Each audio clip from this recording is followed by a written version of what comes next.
We are back in session, and I recognize the member from Saskatoon-Nutana.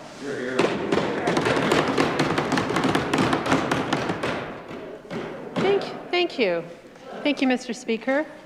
It's a pleasure to be on my feet here this evening and appreciate all those who have come and are sitting here this evening to further the debate on Bill number 70, the Legislative Assembly Amendment Act 2021.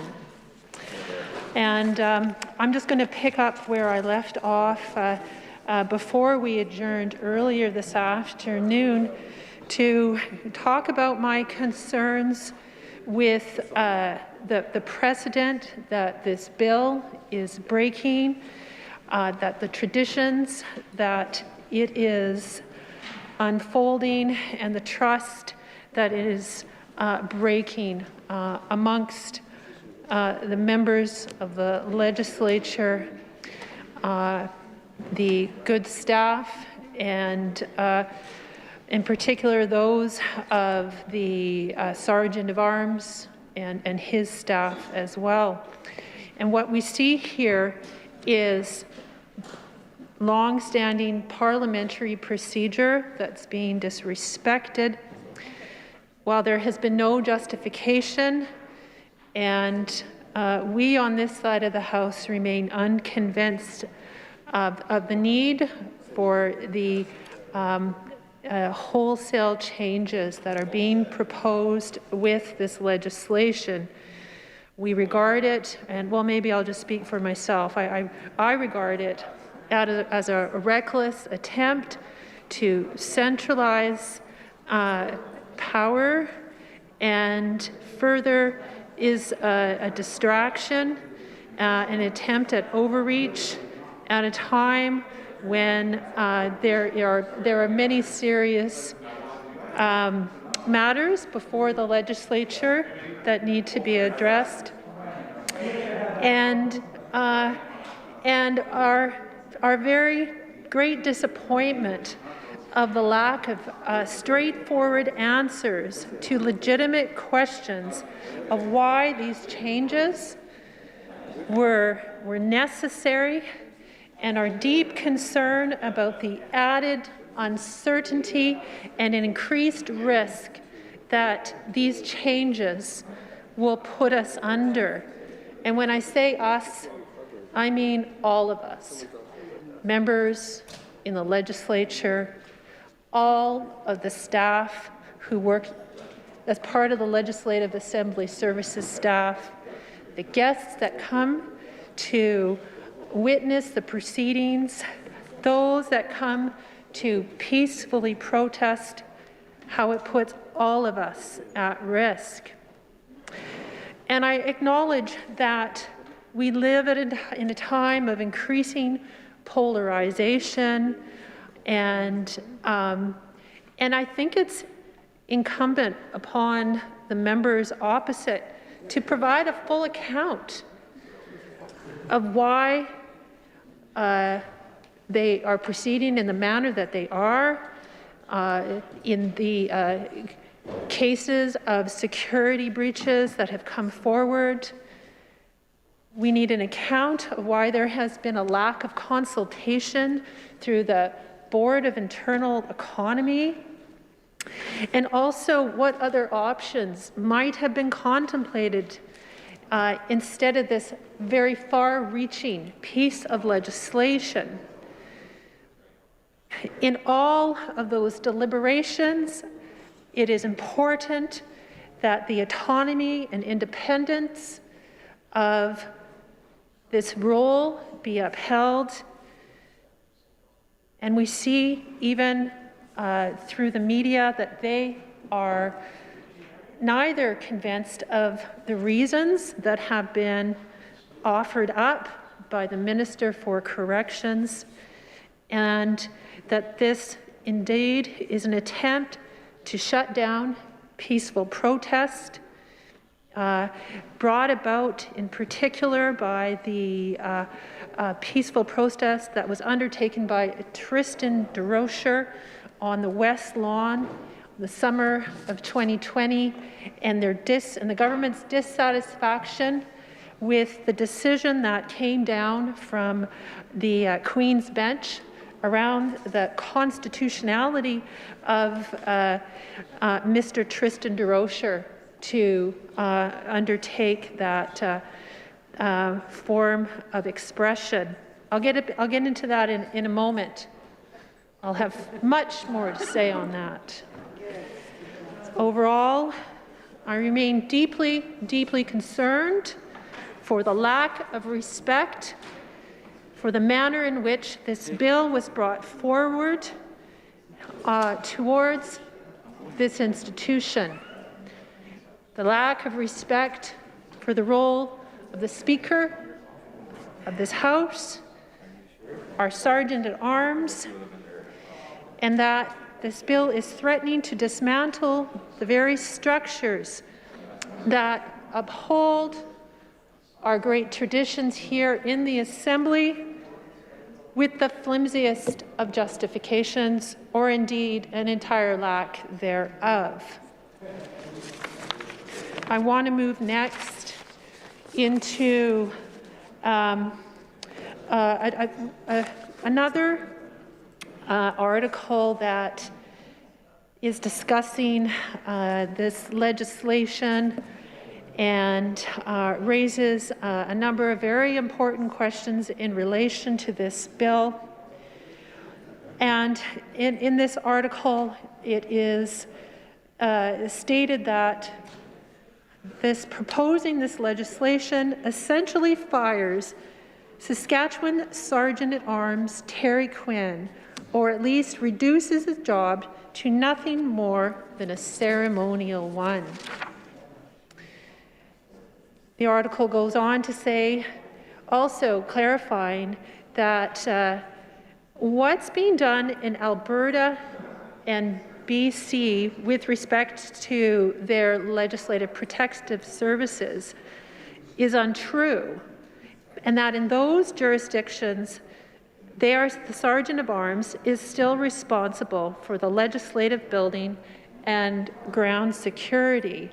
It's also my understanding that it's not even a fair comparison based on the layout of those assemblies and legislative buildings compared to our own, and so it's doubly concerning that such a comparison would be so incorrectly made. Also highlighted in this article was the fact that not even a ballpark figure of the costs could be provided, and that this would be of special interest to people in rural Saskatchewan who have been long clamoring for more policing. And some of them might be wondering, why is it that the governing politicians are getting enhanced policing? Or I suppose at least that might be the perception. So I'm not sure even how this might play out in constituencies across the province. And I'm also concerned that it could really contribute to the cynicism that already exists to the elected office that we also proudly serve in.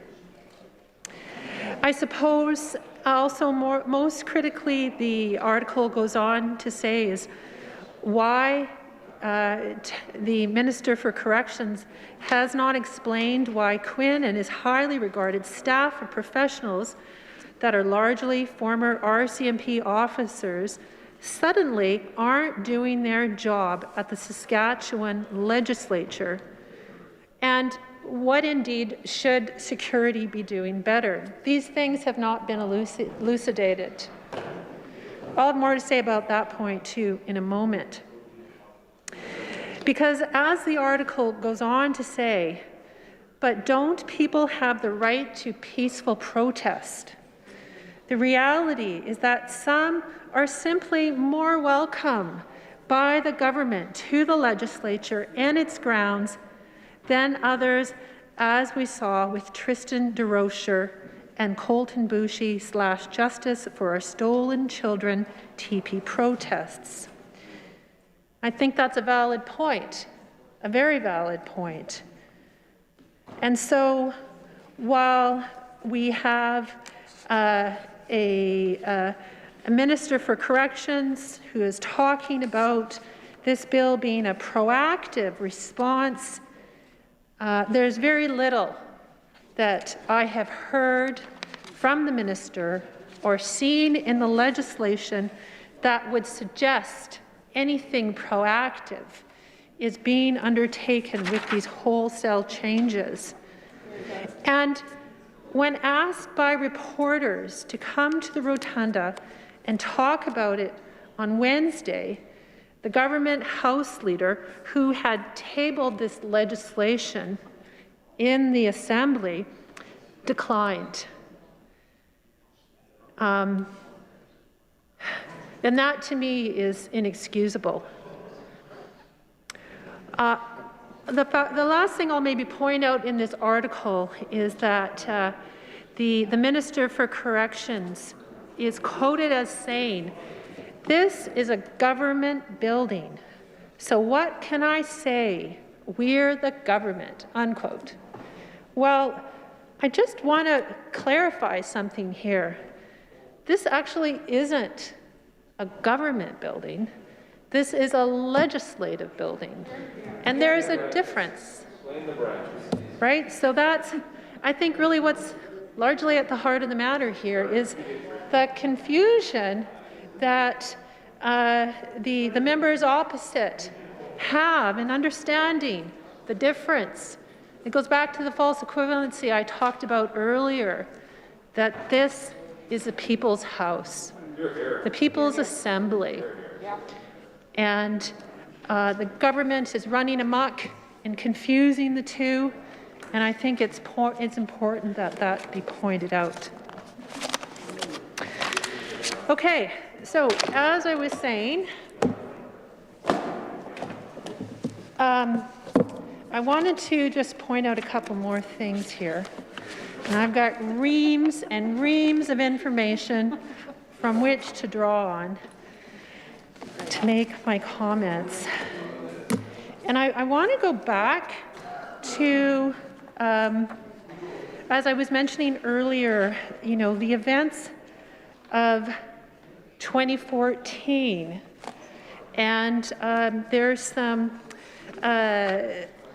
Hansard reports from the Board of Internal Economy that go back to that time, and there's some items there that I would like to point out in terms of how the issue of security was being discussed at that time. So, as you'll all recall, the Honourable Dan D'Outremont was the member for Cannington, was the chair of that committee at the time. And in his remarks, he identifies that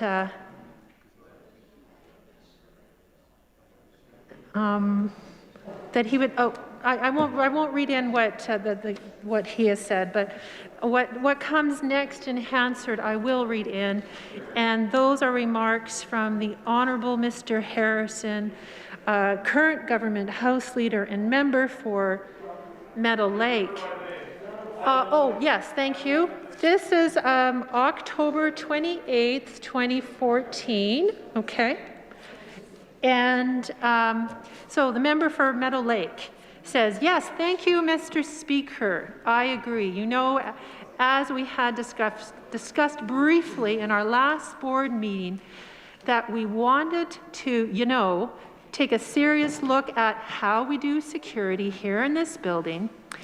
And this report, I just would note for the record, has been under development for a lengthy period of time.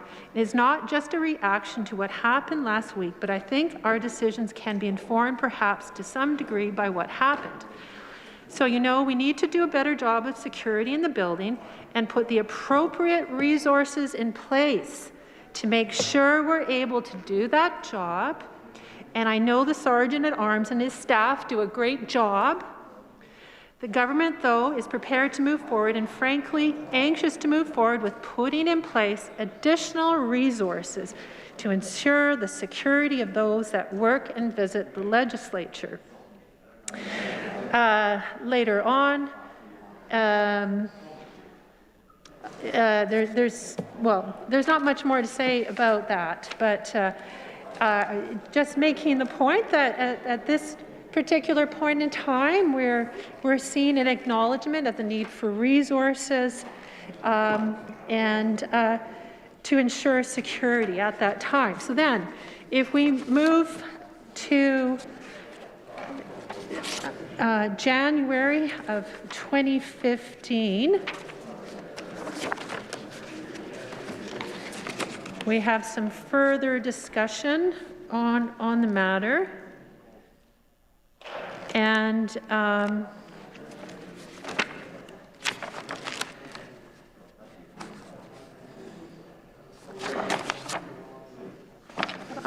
we just have some further discussion on the matter. There's nothing that I want to sort of say in particular on that report.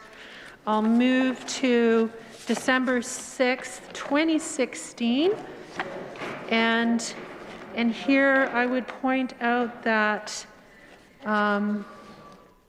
the chair of the Board of Internal Economy, the former member for Saskatoon Eastview, and at that point indicates, but last but not least, I also want to make special mention of Terry Quinn, the mighty Quinn, our new Sergeant at Arms. This is Terry's first budgeted presentation to the board, and as you all know, Terry joined us at the end of June this year. Actually, in June, he was here a few weeks before taking over formally his appointment as Sergeant at Arms, and Terry comes from executive government. So we have an acknowledgement of Terry in December of 2016. And I think it might be interesting to hear some of the comments and expressions of appreciation and gratitude that we've heard from members of the legislature over the years. And I'll just read in a few. Sort of going in reverse chronicle order. July 30th, 2020, end of session acknowledgements. Member for Meadow Lake. I want to thank, just very briefly, the number of folks who have already been thanked, but I want to do it again. The clerks, Sergeant at Arms. So a thanks there. End of session acknowledgements. May 18th, 2017, the member for Silver Springs, Sutherland. In his expression of thanks, said, the Sergeant at Arms, I want to thank you for providing, you and your team, for providing security for us. We feel very safe in this building. This is the People's Legislative Assembly, and you certainly make everybody welcome into this. But on behalf of all of the members here, I want to thank you for making us feel safe here and back at our constituency offices. So thank you very much for that. June 30th, 2016, expression of thanks by the member for Saskatoon Willow Grove. Again, here, just find my place. Also, a special thank you to our Sergeant at Arms. We welcomed him here not too long ago, although he's a very familiar face in other roles that he's had in the Legislative Assembly, and I want to congratulate him on his retirement assure him that his presence will be missed in this assembly. So I guess that must have been the outgoing one. Here again, the member for Willow Grove, expression of thanks. Mr. Speaker, this is on March 14th, 2015. Mr. Speaker, I'd also like to thank the Sergeant at Arms and his staff for the work that they do. After the tragic events in Ottawa last October, I think all members of the House, colleagues on this side and opposite, both sides of the aisle, as well as the building staff, have gained a new insight into the role you play in the protection of democracy and free debate in this great chamber. May 15th, 2014, expression of thanks by the member from Meadow Lake. I wish to thank the Sergeant at Arms for the work that he does and his staff, the commissioners for the great job they do. Always brief. May 16th, 2013. Member from Meadow Lake, thank you to the Sergeant at Arms, the commissioners for the work that they do as well. It's greatly appreciated. May 17th, 2012. I'd also like to thank the Sergeant at Arms and the commissioners. May 19th, 2011. The former MLA from Cannington. I'd also like to thank the Sergeant at Arms and the commissioners for the duties they perform in the House and the building. And that's just a small sample. So it's quite evident that the Sergeant at Arms, the role that is played by that official has been greatly appreciated and acknowledged throughout the years, in the last 10 or so. And never at any point was there any suggestion that there was a need to overhaul, dramatically change the structure of the way that legislative protective services are being provided by the Sergeant at Arms to this assembly. I wanted to next move into a further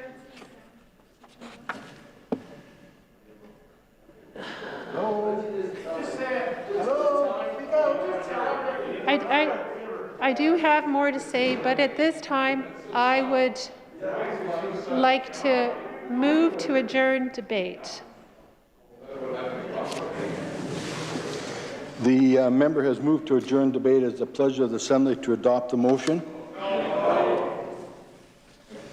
Those in favor of the motion, please say aye. Yay. Those opposed to the motion, say no. No.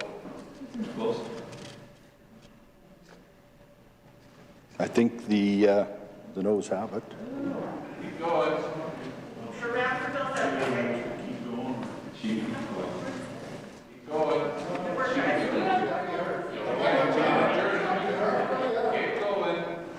I recognize the member from Saskatoon, Utana. All right. Well, have it your way. Have it your way. As I was indicating earlier, I wanted to next touch on a very important decision made by Justice Mitchell, a judgment that was rendered on September 11th, 2020. Queen's Bench for Saskatchewan. Between Her Majesty the Queen in right of Saskatchewan as represented by the Government of Saskatchewan and the Provincial Capital Commission as applicants, and Tristan DeRocher, John Doe, Jane Doe, other persons operating as and in support of Walking with Our Angels in Regina, Saskatchewan, and the Chief of Police of the Regina Police Service, Evan Bray, respondents. In introduction to this decision that was tabled, and I will cite 2020 SKQB 224 dated 2020-09-11. On July 31st, 2020, Tristan DeRocher, a young Indigenous man of Métis descent from northern Saskatchewan, arrived in Regina following a trek of more than 635 kilometers. Keep going. Doing good. His journey began in Rouge, Saskatchewan, almost 1 month earlier on July 2nd, 2020. The purpose of his walk was to bring public attention to the alarmingly high rates of suicide, particularly among Indigenous youth in northern Saskatchewan. Tristan felt compelled to undertake his trek following the defeat in the Saskatchewan Legislative Assembly on June 19, 2020, an act respecting a provincial strategy for suicide prevention, Bill 618, a private member's bill introduced by Cumberland MLA Doyle Vermette.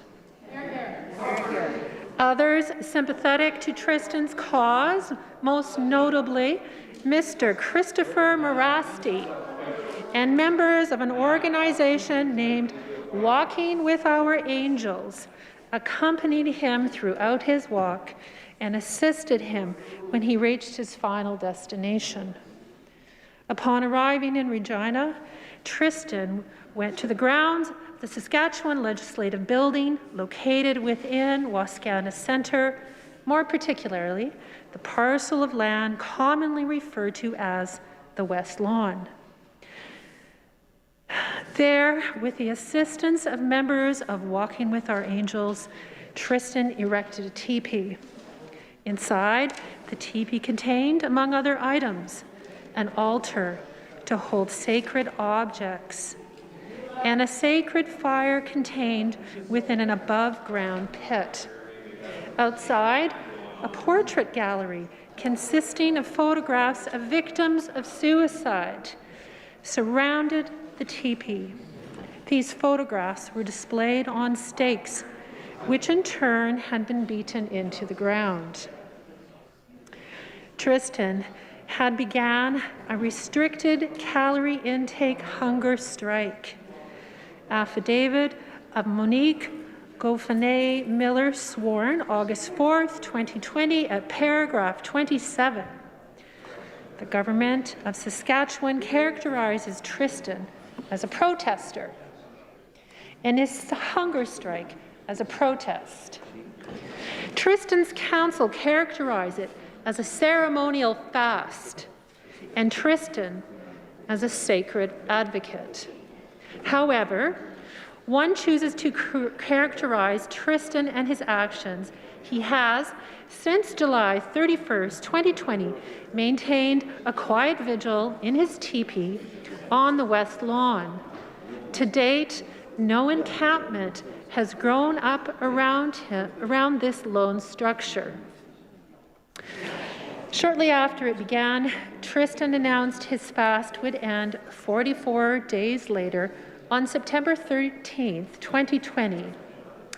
This 44-day period is symbolic of the number of MLAs who opposed the passage of Bill 16.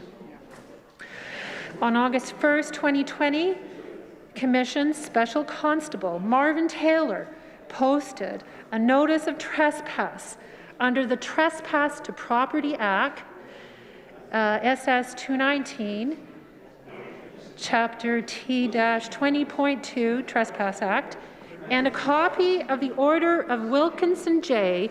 issued on September 11, 2018, flowing from her reasons for judgment in Dubois versus Saskatchewan, 2018, SKQB 241. These documents eventually were personally served upon Tristan. On or about August 6, 2020, the government and the Provincial Capital Commission jointly initiated this application. The government applied for relief under Section 3 Sub 1 of the Recovery of Possession of Land Act, Chapter R-7, 1978, seeking two remedies. First, it seeks possession of the West Lawn. Second, it seeks an order compelling Tristan, along with other members of Walking with Our Angels who have joined him, to vacate the West Lawn immediately and to cease their occupation of that parcel of land. The PCC seeks an order compelling Tristan and Tristan's supporters to comply with the bylaws of Wascana Centre enacted oh my gosh. Initially under the Wascana Centre Act, RSS 1978, CW-4, which was superseded by the Provincial Capital Commission Act, SS 2017. The PC grounds its particular requests in subsection 7-7 and 7-11 of the PCC Act. Together, the government and the PCC seek an order finding Tristan in contempt of the prohibitory injunction found in Clause 2 of the 2018 order. The government and the PCC rely on Rule 11-26 of the Queen's Bench rules for this relief. On August 20th, 2020, Tristan filed a notice of constitutional question in which he impugned the constitutionality of bylaws numbers 3B, 8E, 27AI, 27A2, 27A3, and 27C2, as well as the notice of trespass under the Trespass Act. Tristan asserts that the bylaws and the notice of trespass violates subsection 2A, 2B, and 2C of the Canadian Charter of Right and Freedoms, Part 1 of the Constitution Act 1982, being Schedule B to the Canada Act 1982, Chapter 11, otherwise known as the Charter.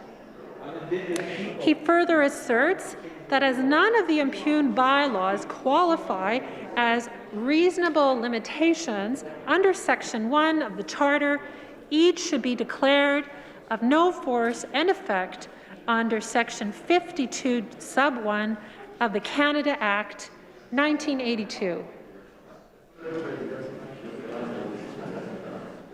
On September 4th, 2020, I heard extensive oral submissions from counsel for all parties to this application, save for Chief Evan Bray, Chief of Police of the Regina Public Service.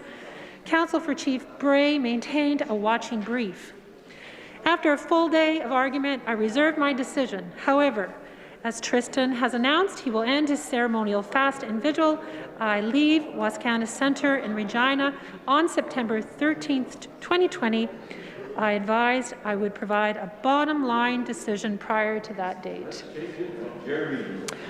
This judgment is intended to do exactly that. I will outline my conclusions on many of the issues raised in this matter, but will provide little elucidation. Such elucidation and analysis will appear in more complete reasons for judgment, which I will prepare and file shortly. As I set out below, I have concluded that the application brought by the government and the PCC should be dismissed.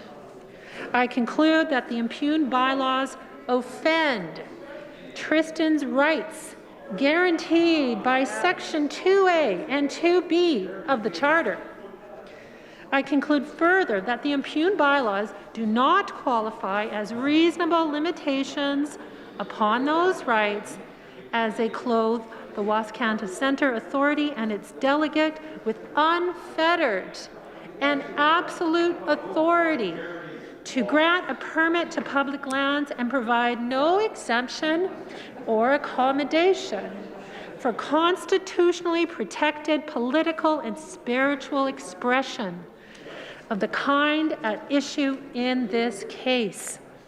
Accordingly, in my respectful view, the impugned bylaws should be declared of no force and effect under Section 52(1) of the Constitution Act 1982. And on it goes.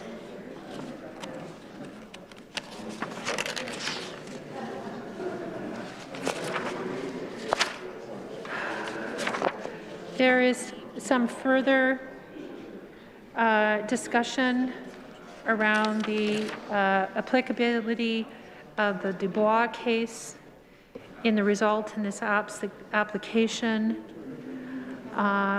And Justice Mitchell did determine in many ways the facts presented on this application were unique, and accordingly considered the issues raised by Tristan's counsel on this application afresh. Further, it goes on regarding the in Part C of his decision, do the impugned bylaws infringe the Charter? The notice of constitutional question filed on this application impugn the constitutionality of certain bylaws identified earlier in the notice of trespass. It asserted that together they impair Tristan's rights under Section 2A, freedom of religion, Section 2B, freedom of expression, Section 2C, freedom of assembly of the Charter. I conclude that these bylaws and the notice of trespass violate both Section 2A and Section 2B of the Charter. Consequently, it is not necessary for me to address arguments under Section 2C. I think that those are incredibly important reasons and justifications presented by Justice Mitchell in his decision. I had initially planned to read the full thing, but my throat's actually getting a little dry, so maybe I won't. But I'll maybe just summarize some of these other remarks. Yeah. The next part deals with Tristan's failure to apply prior authorization, but then it goes on to say that Tristan formed the belief that a permit or exception to the bylaws to allow our activities could not and would not be made. I cannot say that Tristan was being unduly pessimistic. The tenor of those affidavits would appear to support his view. With respect to freedom of religion, Minister Justice indicates that whether the impugned bylaws and the notice of trespass interfere with Tristan's sincere held religious beliefs in a manner which is neither trivial nor insubstantial, I conclude that they do. This was a sincere effort at freedom of religious expression. And the Justice goes on to provide some case law to uphold that.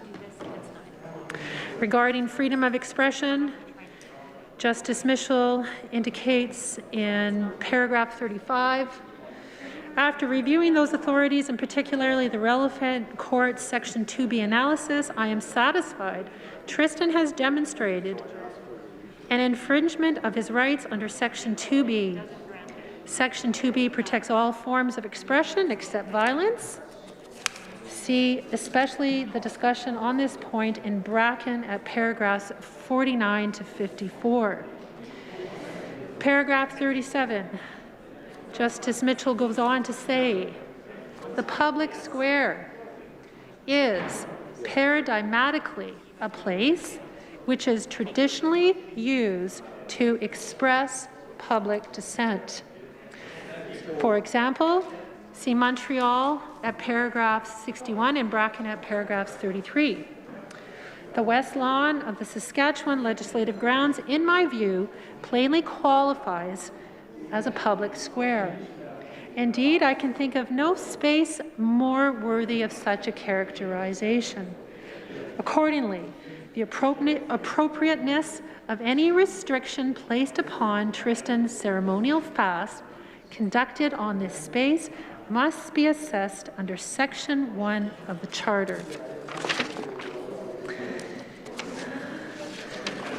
Further to that, he goes on to discuss reasonable limitations, minimal impairment, proportionality of effects, and then in conclusion, beginning in paragraph 49, for the foregoing reasons, I find the impugned bylaws and the notice of trespass unconstitutional and declare them to be of no force and effect under Section 52, Sub 1 of the Constitution Act 1982. As indicated, I have decided to suspend my declaration of invalidity for a period of 6 months from the date of this judgment to allow the PCC and the Wascanta Centre Authority to craft new bylaws. I have also decided to grant Tristan a constitutional exemption pursuant to Section 24 Sub 1 of the Charter so that he may complete his ceremonial fast and vigil without further incident. See Corbière. Consequently, the government's and the PCC's application is dismissed. In conclusion, I thank Council for their professionalism, civility, and respectful treatment of the many issues raised on this application. Their written briefs were uniformly excellent and their oral submissions very helpful. Their assistance is greatly appreciated. I appreciate your indulgence, Mr. Speaker, as I read into the record the substantive portions of this decision from Justice Mitchell, Queen's Bench for Saskatchewan, on the case of Her Majesty the Queen and Right of Saskatchewan, as represented by the Government of Saskatchewan, the Provincial Capital Commission,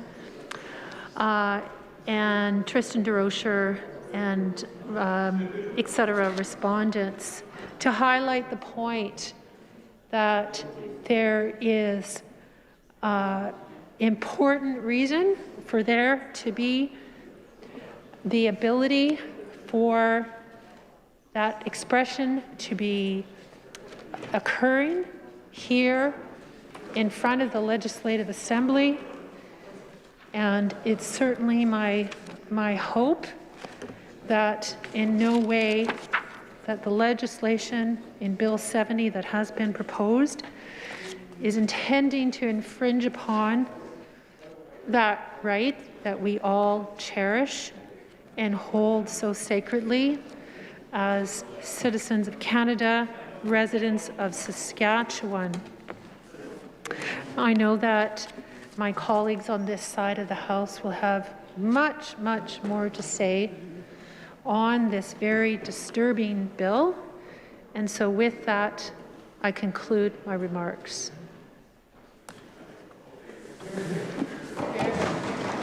Recognize the member from Saskatoon Eastview. Thank you, Mr. Speaker. You know, I am quite honored to be here this evening to talk about Bill 70. And there's a big reason for that, Mr. Speaker, and I think we've heard lots of the reasons discussed already this evening and from my colleagues in opposition. But I think I'm going to start with a couple things I want to lay down as starting points here for why I'm concerned. Number one, the starting place that I think we have to begin with, we've heard this already, is that The work done by our Sergeant at Arms in his office is phenomenal. We have no reason to doubt the professionalism, the expertise, and the track record of that office in this building. Mr. Speaker, we have yet to hear any evidence, any reason as to why the current system is not something that we can all be proud of and stand behind. And I challenge the members opposite to analyze the track record, analyze, as I've said, the expertise and the integrity with which our Sergeant at Arms, the entire office, carry out their work on a daily basis and make a very personal decision, each of us, in our support or rejection of this piece of legislation. That's why we're here. We're here to represent our constituents. We're here to consider carefully every decision that comes before us. We are not here. In fact, I think that the people of Saskatchewan would agree with me. We are not here to simply toe party lines. We are here to represent the people who marked an X next to our names on the ballot. That is a sacred duty to the people of this province. And the people,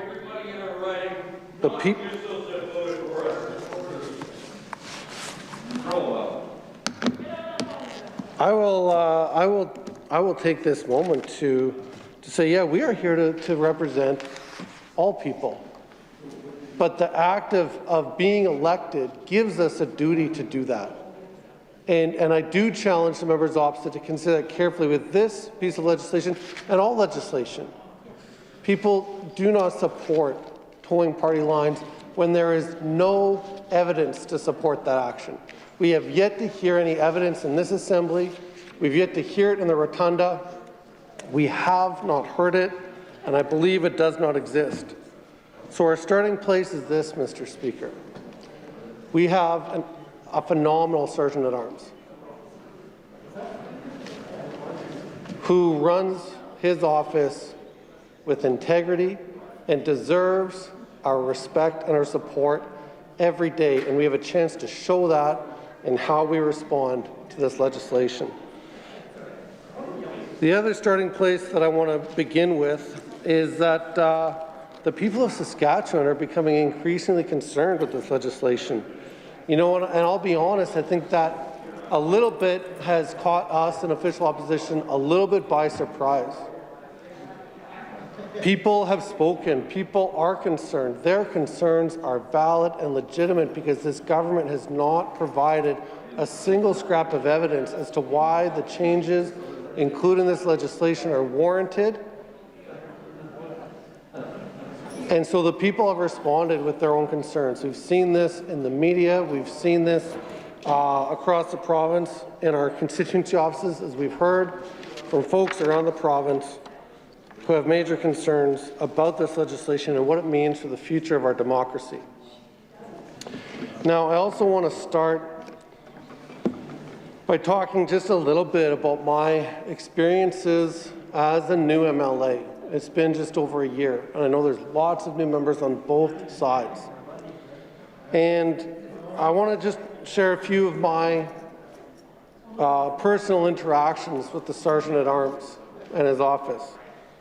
Just like all members, after getting elected, we're invited to a meeting with the Sergeant at Arms in his office. That's where I received my keys and my key fob, got some instructions on how security works in the building. But that was a meaningful meeting for me. It wasn't especially long, but I could tell that this was an office that operated with extreme integrity, expertise, and honor. And honor, Mr. Speaker. I could tell that this was an office that was here to serve others. What an important value that is, to engage in our work in service to others. That was not spoken during the meeting, but that I could tell that from from that initial meeting in the Sergeant-at-Arms office. And I'll tell you what I did with that feeling. I knew that there was trust, I knew that there was tradition, and I knew that there was expertise in that office. And I trusted that.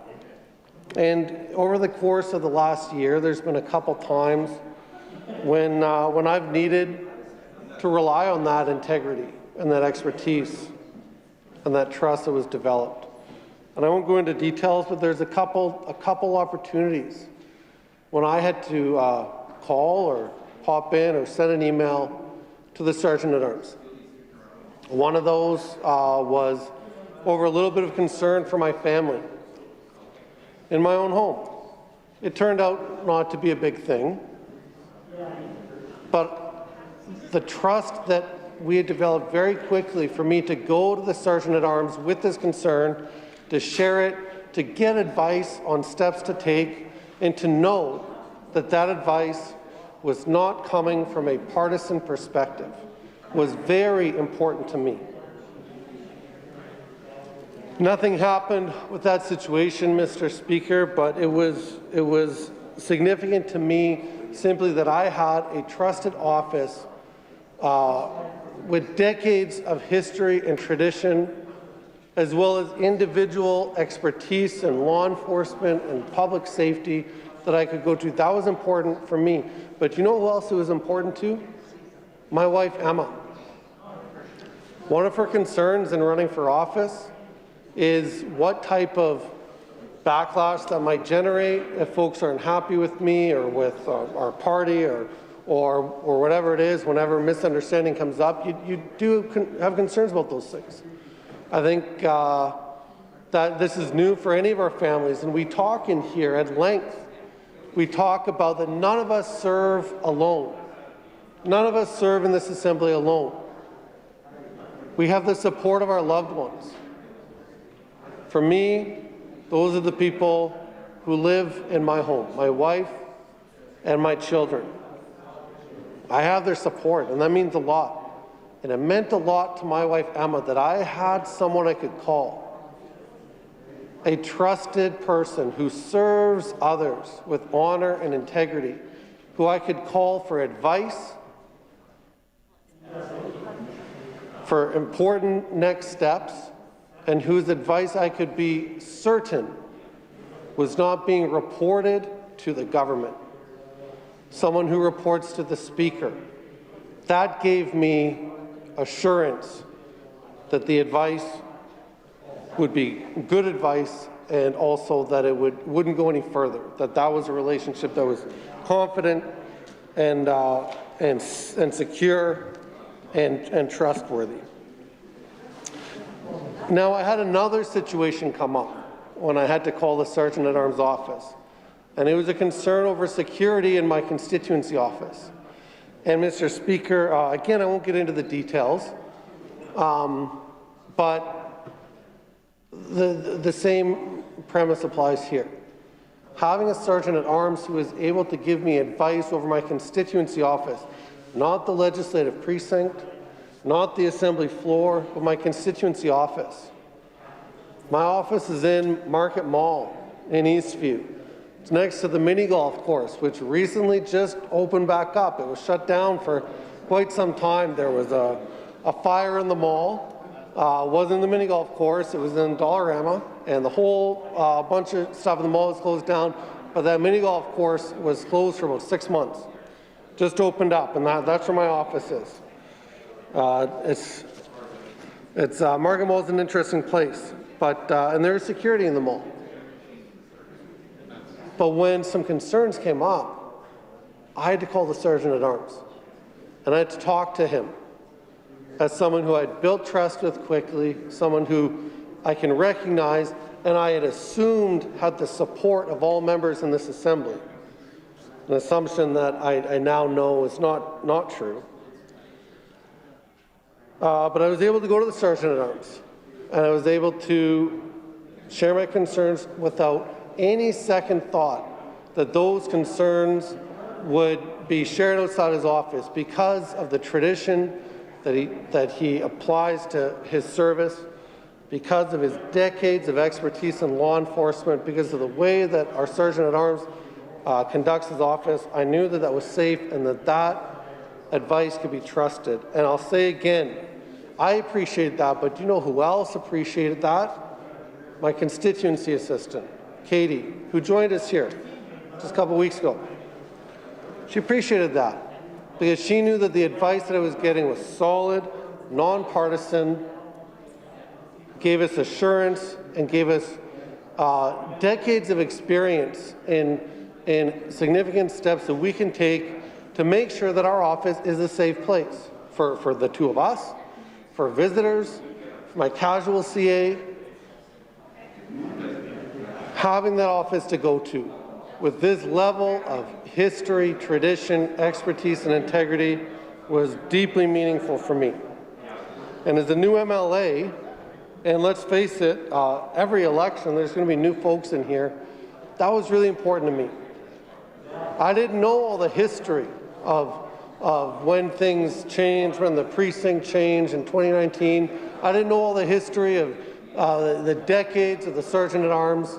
I knew a little bit as an aware citizen of things that had happened in Ottawa and the action of the Sergeant-at-Arms in the House of Commons. I knew a little bit about what a Sergeant-at-Arms does, but as a new MLA, I really got to learn. And again, very quickly, came to know that this office in this building operates with integrity and honor, and I appreciate that more and more every day when I come to work here. Now, Mr. Speaker, I want to take a few minutes just to look at some of the content of this bill and raise some of my concerns as I go through.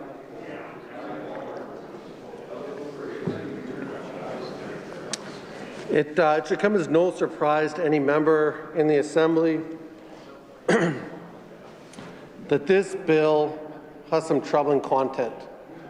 Despite objections from member opposite, even from the minister who has spoken to this bill or tried to, that this isn't really the content of the bill. And she's been corrected time and time again because it's in here. It's in the legislation. It's there. It's been denied, but here it is. This bill seeks to change the jurisdiction of the Sergeant-at-Arms. Now we know that the area that the Sergeant-at-Arms presides over was changed just a couple years ago in 2019 to go, I think, up to the curb to make sure that members are safe as they enter the building, as we move around the building. Our caucus offices, our MLA offices, the hallways, and the galleries. And so the Sergeant-at-Arms, just 2 years ago, was seen to have an important job in that high-quality work provided by his office should be extended to make sure that MLAs were always safe, and all staff, not just MLAs, all staff who work in this building, and visitors and guests, dignitaries, whoever comes here, that they will be safe. That was just 2 years ago. But this bill is aiming to change all of that.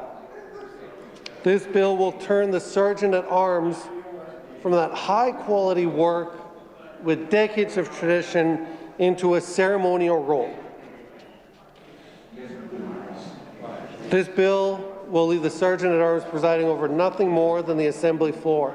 Now, we don't even know yet, Mr. Speaker, if that will include the doors to the Assembly, but we do know it does include the galleries, or who will have access to the galleries, which has always been in the hands of the Speaker with the support of the Sergeant-at-Arms. There's a lot we don't know, but that's a big concern that I'm going to flag right now, because without an answer to that, we have a lot of concerns about how the galleries will operate under this legislation when guests are here. In particular, when guests are here to speak to the failures of this government. When guests join us during question period to speak about the realities that they're facing because they are being let down by this government, they join us in the galleries. or sometimes behind the bar.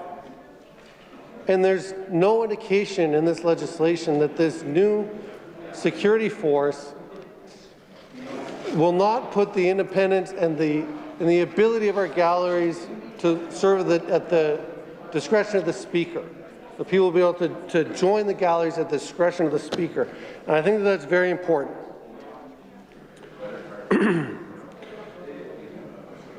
The new security force for the building, it's very clear in this legislation that that new security force and the director will report to the Minister of Corrections. That is laid out in the legislation.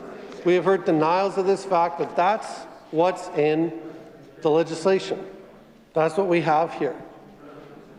That's a big concern. Now, I have heard the minister deny this, and I would just simply invite her to reread the legislation that she has spoken to, and perhaps to avoid just reading from the page that she's given, she might endeavor to do a little bit more investigating into what is included in those pages, because it absolutely says that the new security force will report to the Minister of Corrections. The new security force will also control who comes into the building, who lets visitors in, how that information is collected, what is done with it. These are all questions that I think matter to people in Saskatchewan, likely one of the reasons that we've seen so much public outcry over this legislation. Who gets to sit in the gallery? How protests are handled? I'll maybe just pause there for a minute, because I think that's really significant, and I've heard my colleague from Regina Douglas Park talk about this much more eloquently than I can, Mr. Speaker.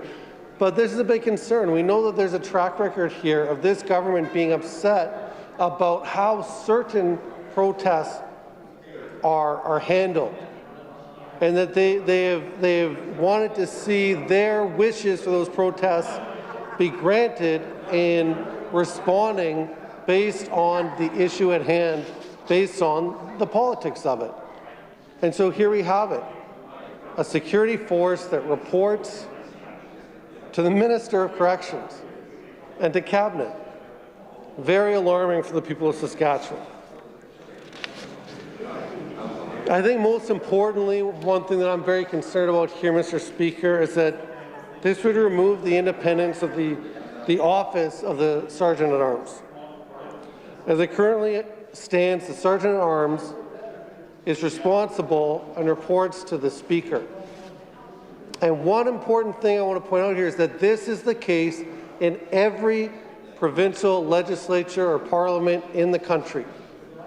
This is the case everywhere. Another fact that has been denied by the minister, as she attempted to point out that Alberta made changes and that this is just like what's happening there. Our media had to fact-check that statement and came out with a different response than the minister, and they said no. The fact that the media has to fact-check statements made by the minister in defense of this bill is alarming. That's alarming. That is something that should not happen. Thank you for getting involved. The independence of this office is paramount to protecting our democracy. Now, while the minister made an incredibly elitist statement that this building is for government, and oh, by the way, we're the government, we get to decide, that's not true. This is the people's house. This is the people's building. This is a democracy. In democracy, we need to gather together in opposing parties. We need to each have the ability to do our job, those in government, those in opposition, and those in a third group, not a party, I guess. Not a party, you need three for that. Independence and independence. So this is not a building for government, this is a building for democracy.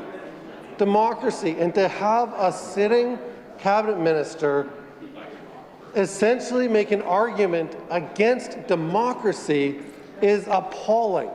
It's appalling. So You know, it begs the question, like, well, why is the government putting forth this legislation? And why now? 2 years after expanding the precinct for the Sergeant at Arms, why now? You know, I think that we in opposition are of the belief that security is for everyone, regardless of your political stripe, your background, or any other factor. Security is here for everyone.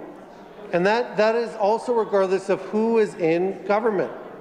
Security in this building should not be about which party is governing and who sits where. Security should be something that is afforded to all in a nonpartisan way.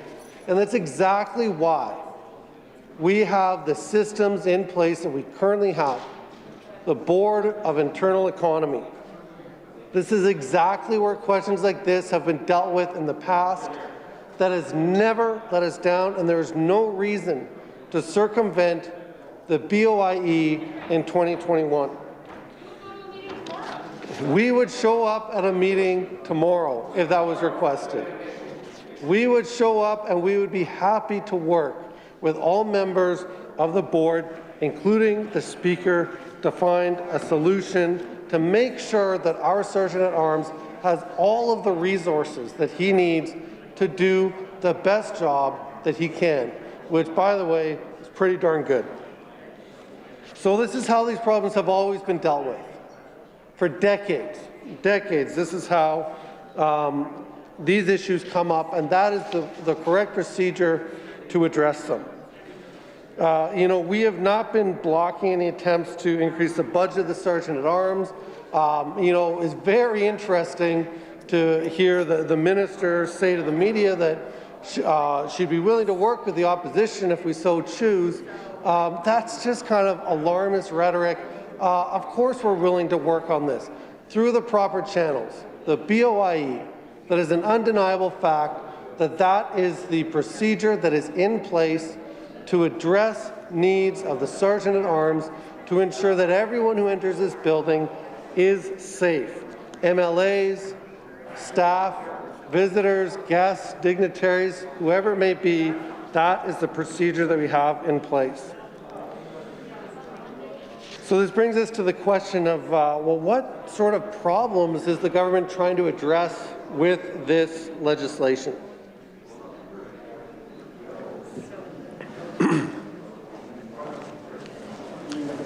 What sort of problems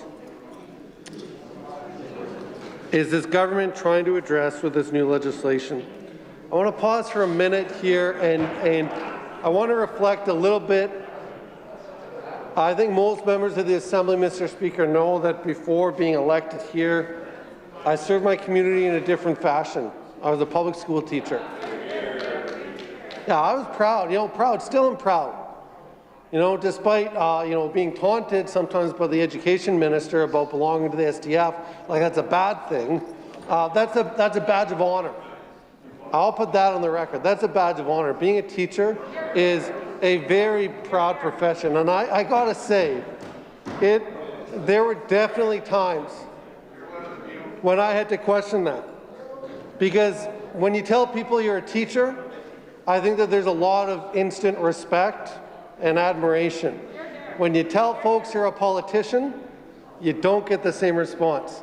You've got to come back and earn it. Show them what you're made of. Show them who you're there to stand up for. But being a teacher is something that I've always been proud of. But I'll tell you what, teachers do a great job working to keep their students safe. I've seen teachers do amazing things, and we have heard of teachers, thankfully. We've not had to share these stories in my home community, but we know that Saskatchewan has this history of teachers springing to action when there's a violent act going on in the school. Teachers putting themselves in harm's way to protect their students and their community. Teachers do amazing things, Mr. Speaker.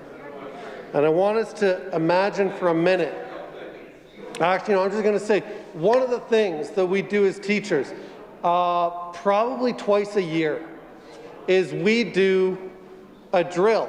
I think most of us here probably remember a time in school when you do a fire drill. You can nod with me if you remember the school fire drills. Not seeing a lot of nods, but I know you do. I know you did that. Everyone did.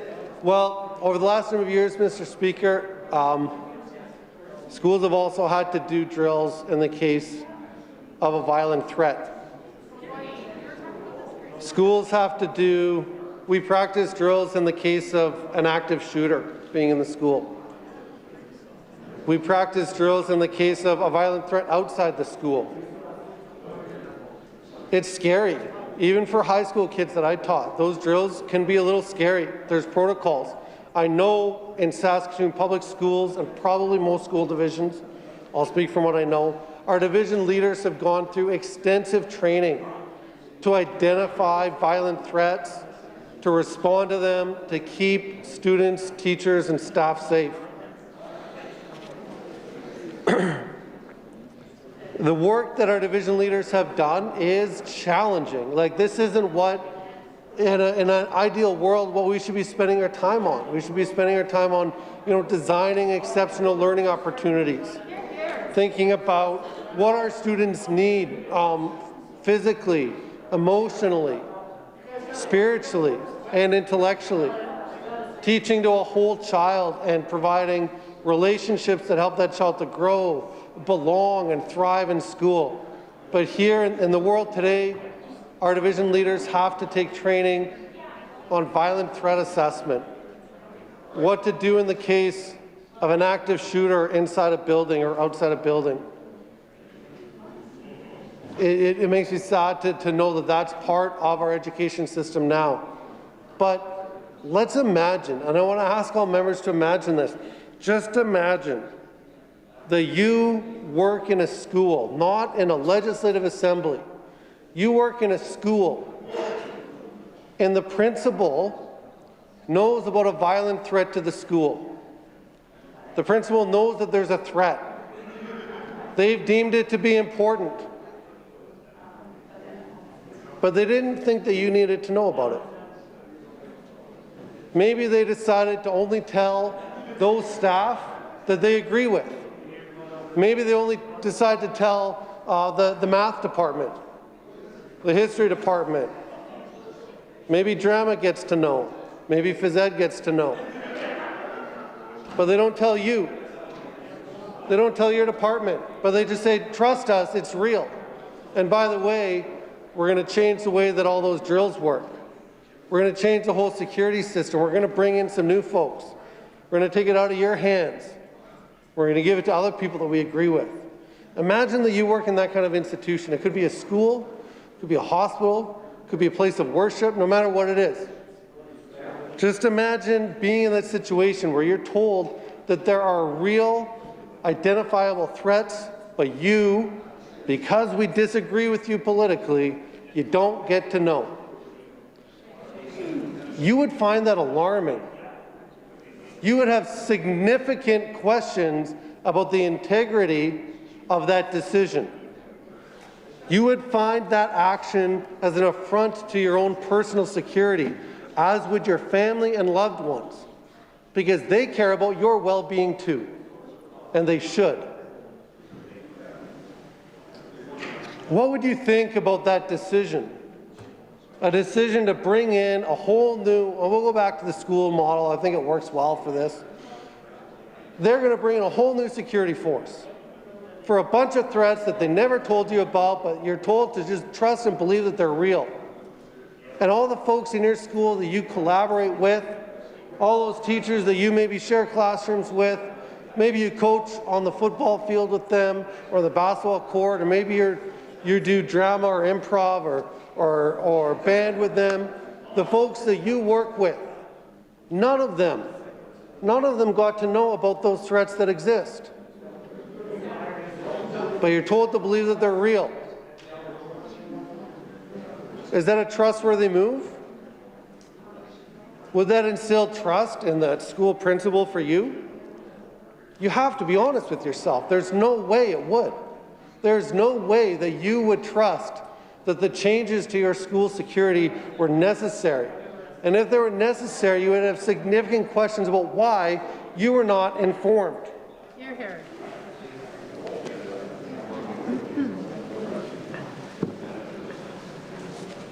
I might come back to that analogy here in a bit, but I want to talk a little bit about, inspired by my colleagues who pointed out right away, a colleague from Regina Douglas Park,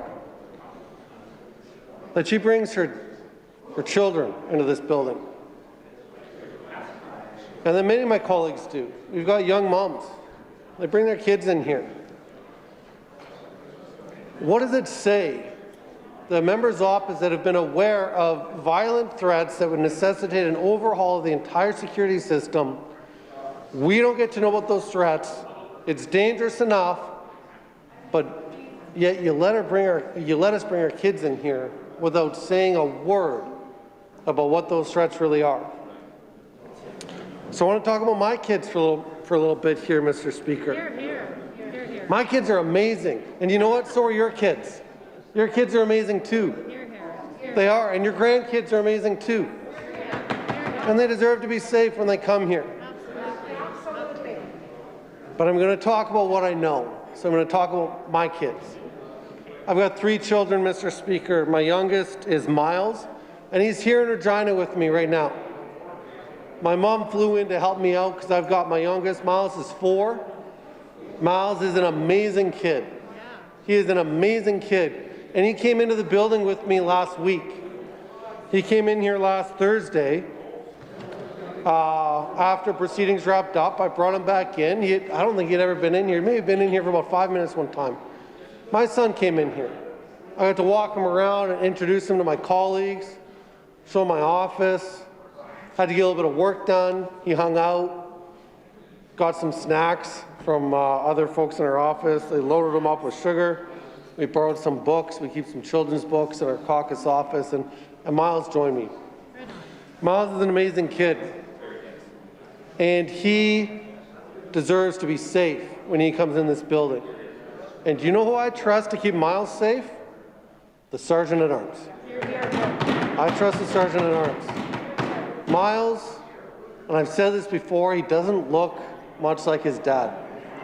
Really at all. Because Miles is Indigenous. Miles is the Nook. Miles joined our family through adoption because his birth mother, who lives in Nunavut, contacted us, reached out through some common friends, and asked if we would raise him. And we had to think about that for a long time. But we didn't have too long because she was 5 months pregnant. But he's our son, and that adoption was completed about a year ago. It took some time. And we know that when it comes to Indigenous people interacting with law enforcement, we have room to grow as a province.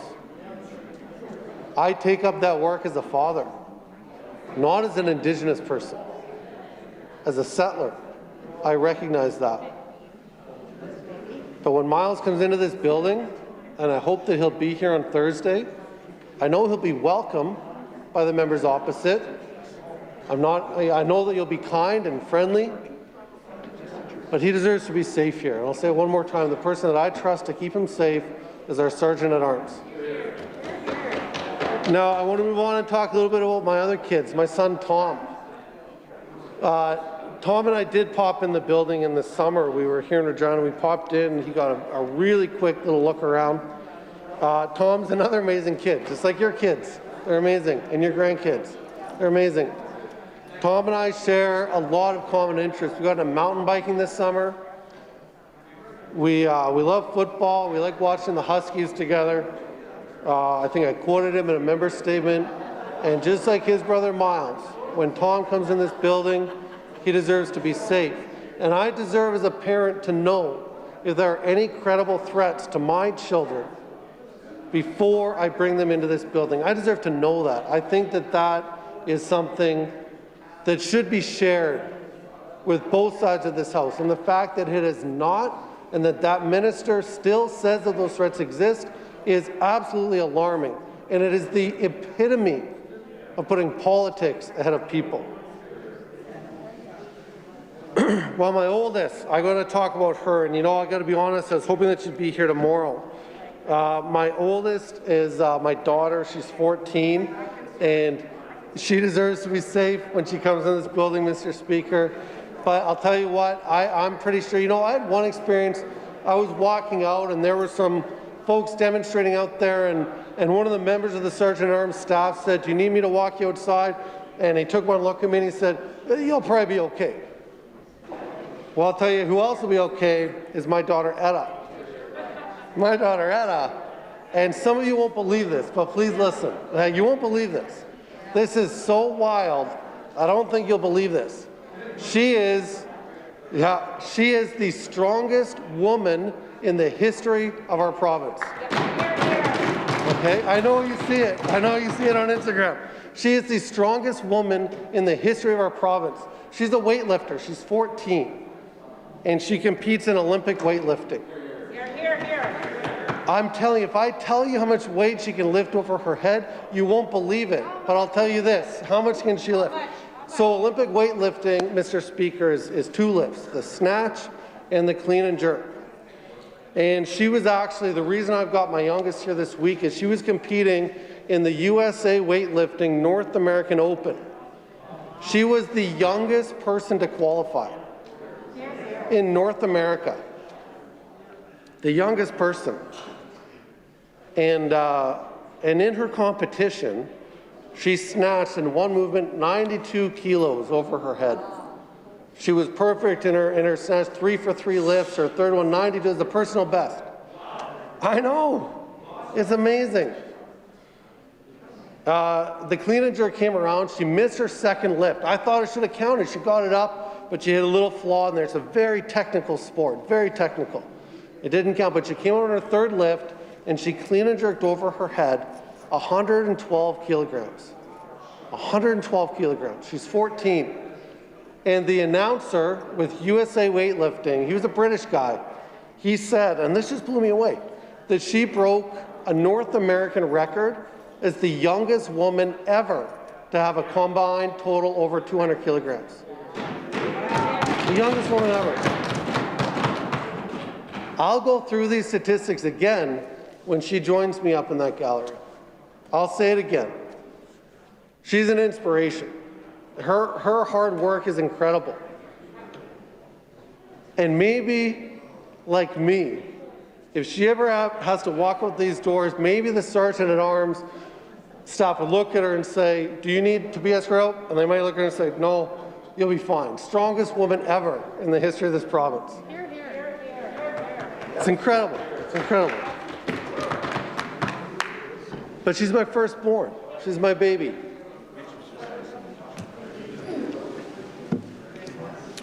And just like Tom and just like Miles, she deserves to be safe when she comes to this building. And as her father, I deserve to know if threats exist that might prevent me from ever bringing her back into this building. She's been here before. She's been here to watch a friend's mother who was an MLA. She's been in the building. She had been in the building before I had ever been in the building, which is, kind of neat. She knew more what was going on than I did, probably before I first sat down in this seat. But, she deserves to be safe here, Mr. Speaker. And do you know who I trust to keep her safe? Say it with me. The Sergeant at Arms. Sergeant at Arms. That's who I trust to keep my baby girl safe. The strongest woman in the history of this province. I trust the Sergeant at Arms. Them's bragging rights. I might come back to that, but the theme right now is Festivus for the rest of us. Because Festivus goes from feats of strength to airing of grievances. So Festivus for the rest of us. We've been through feats of strength. Let's move into airing of grievances. Airing of grievances. Okay. Oh, there are many. And I've already gotten into some of them. But this bill is so problematic. This bill is so problematic that the minister couldn't even begin to explain, provide any ounce of evidence about why it's even needed, other than speculating that the world has changed. Of course the world has changed. Of course the world has changed. 2019 was 2 years ago. It's been almost exclusively pandemic since then. But at that time, the members of the Board of Internal Economy agreed that the person best suited to keep this building safe was the Sergeant at Arms, and that his duties needed to be expanded. At this point, I think that we need to put this bill to rest. We need to all agree that the best thing to do is to resource the Sergeant at Arms office to do everything he can to keep all staff members, all MLAs, all visitors who enter this building safe. He's done that for decades, and that's what we should continue to do. Now, one thing that I want to maybe talk about just for a minute is that there's kind of two options, I suppose. There's kind of two options out there. You know, either all of these vague security concerns are real and we should have known, or they don't exist. Those are the only two options. Yep. They're either very real, and this government has chosen to put politics ahead of people's lives, including our children and our babies, yep, or they don't exist. Which is it? Neither of those are a good option. Those are bad options. So this is my airing of a grievance. Which one is it? We need to see the receipts. Let's get the details on that. Where are these threats? Yes, the world has changed. No one disagrees with that. The world will be different tomorrow than it was today. You can't simply rely on being vague as a way to introduce a new security force to the legislature of our great province. So that is a big grievance. You know, I think the fact that we've heard nothing and yet the minister says that she's willing to work with opposition is a major alarm bell for this province. How can you say we're willing to work with you if there are threats against your person and your children and your babies that we won't tell you about? That's not someone who appears that they want to work with us. And if they did, they should take it to the Board of Internal Economy, as I've already said. So that's a big grievance. Let's see, I'm going to have to flip through, but I've got lots of them. Let me keep an eye on the clock here.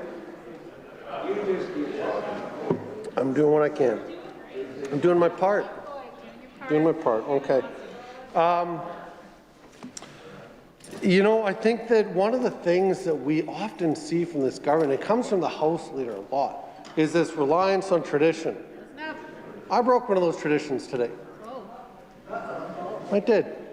Yeah? And maybe, I think it was an honest mistake. I was unaware of words that I should have been allowed to use in here, but you know what? I apologize and I moved on.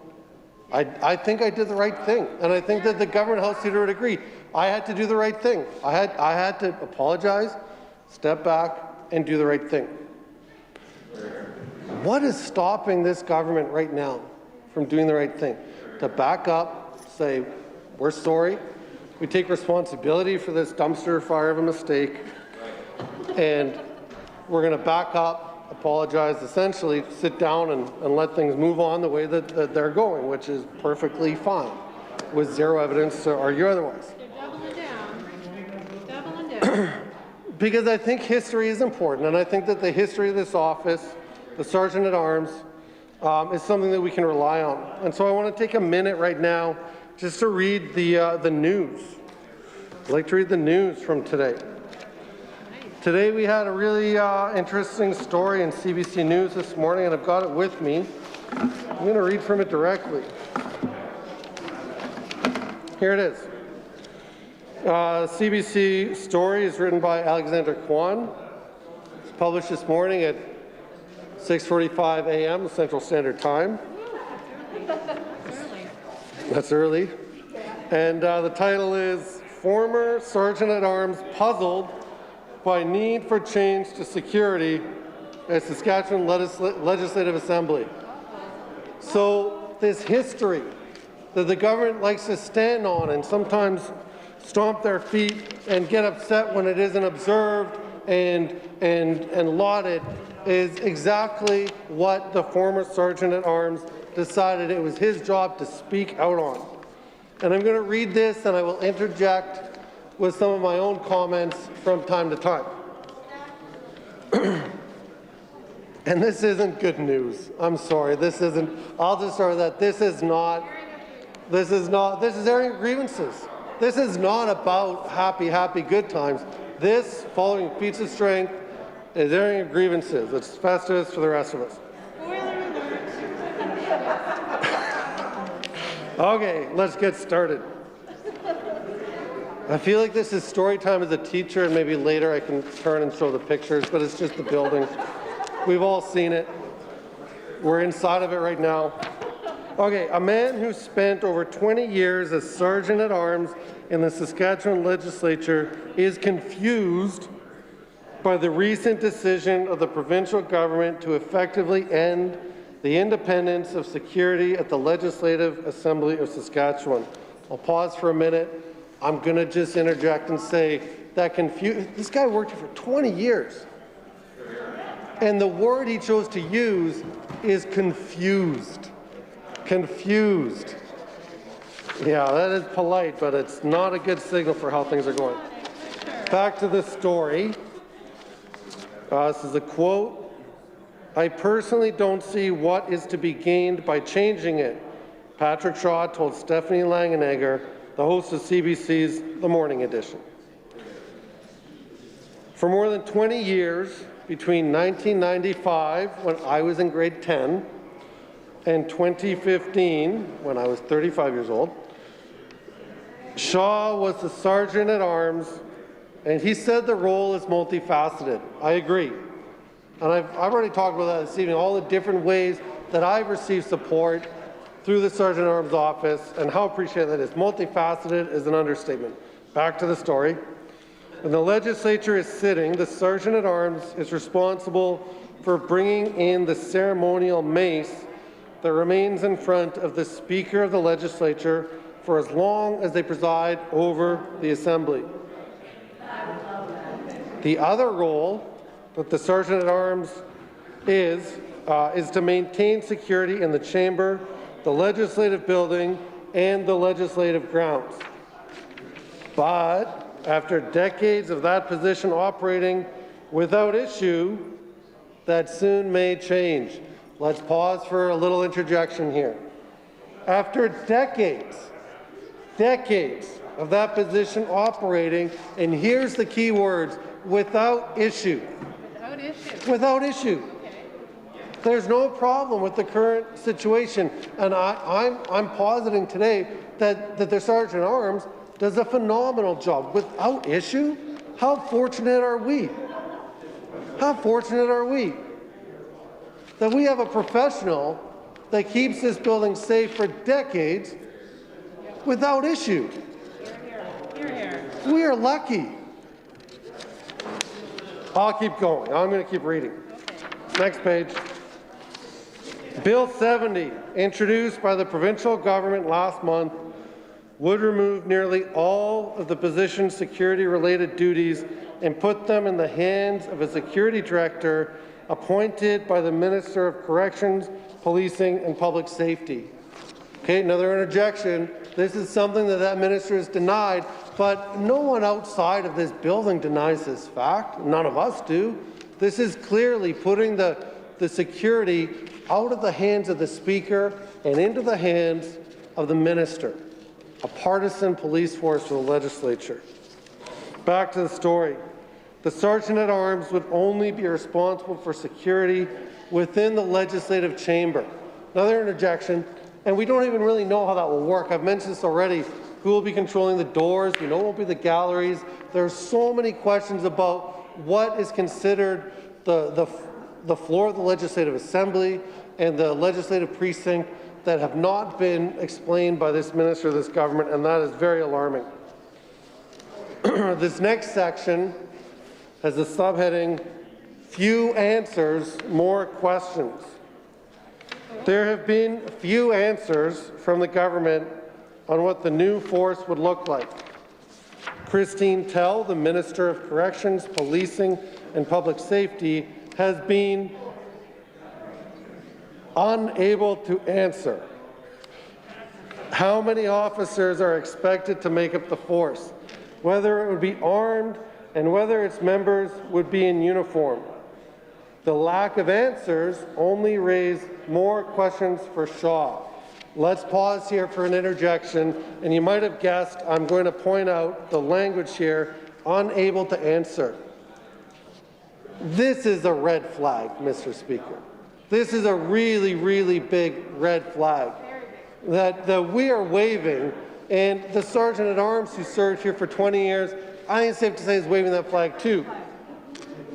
How can a minister who presents a bill for consideration in this legislature be unable, maybe unwilling, but the words here are unable to answer very, very basic questions about how that bill will be implemented? Back to the story. The lack of answers only raised more questions for Shaw. I think it's very, very important that there's an independent body there that serves all parties in the nonpartisan way, Shaw said. And if that doesn't happen, what's going to happen when there is, and there will be at some point, a change of government. This is exactly what I have spoken about tonight, that implementing a partisan police force that reports to the government's change, and this government will fall too.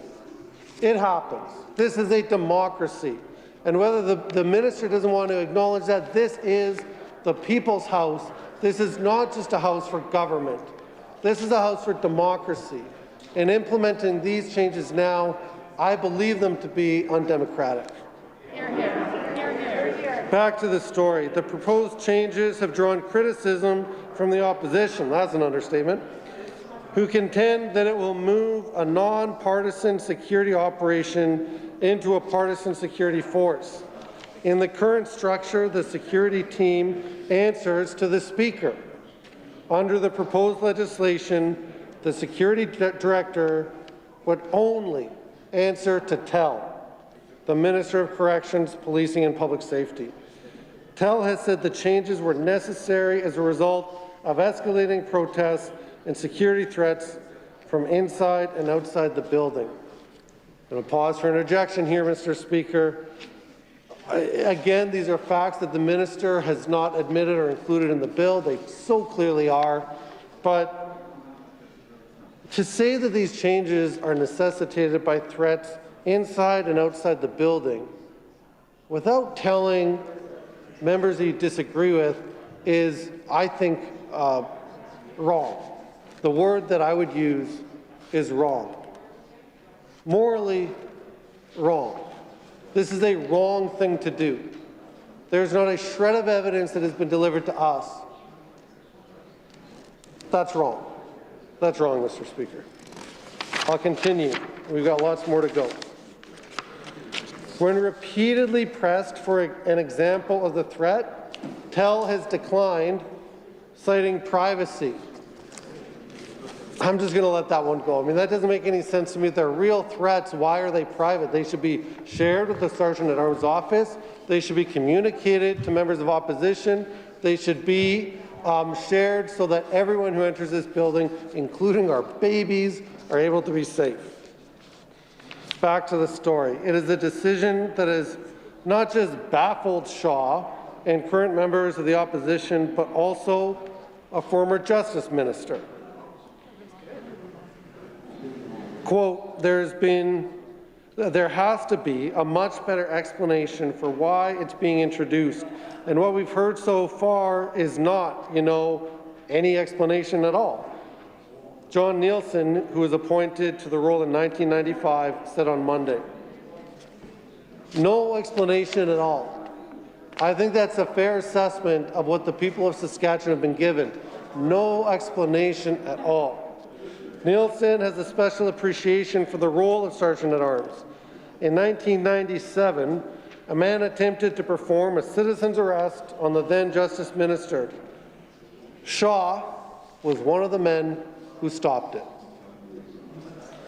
I always felt as if he had protection for all of us, Premier and Cabinet Ministers and members of the legislature, Nielsen said. The opposition has theorized that the provincial government wants a new security force that would be able to crack down on protests it didn't like. That could include instances like the protests carried out in September 2020 by Tristan DeRocher. DeRocher had camped in a teepee across from the Legislative Building as part of a 44-day ceremonial fast, which he called Walking with Our Angels. DeRocher said it was a response to a suicide prevention bill put forward by the NDP, by my friend, but voted down by the provincial government. I want to pause there for a minute. The fact that this government took significant actions to limit democratic expression of rights that are protected in this country on the legislative lawn. We all know how this government felt about that protest. They didn't hide their disdain for Tristan and all those photos that were up there. They didn't hide their disdain for that. We know about the court battle. We know about their attempts to get that protest taken down. We know that despite 44 days, that our Premier did not go and talk to Tristan or other members of this camp. None of this is secret. I don't have to wonder about any of this. We know that the government is against it, and I think that it's fair to say that had the government and cabinet and minister been in charge of security, the outcome for that ceremonial fast would have been different. How scary is that? Shame. Mr. Speaker, I lost a student to suicide that year. His mother came down here and sat in that teepee. His grieving mother, Ethan's mother, Amanda, came and she sat in that teepee. She found healing. She found hope for the future of our province in that teepee. Can you imagine if that had been taken down because security for the legislative building and grounds had been taken out of the Speaker's control and into a partisan police force to rule these grounds? This is wrong. This is wrong. Back to the news story from 6:45 this morning, Central Standard Time.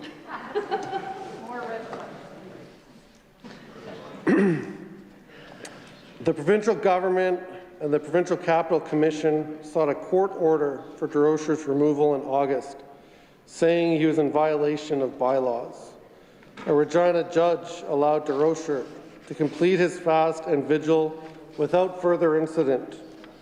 Shaw says that as the Sergeant at Arms, he has always worked closely with Regina Police and the RCMP as it was necessary to be able to call in backup if needed. I'm going to interject here again.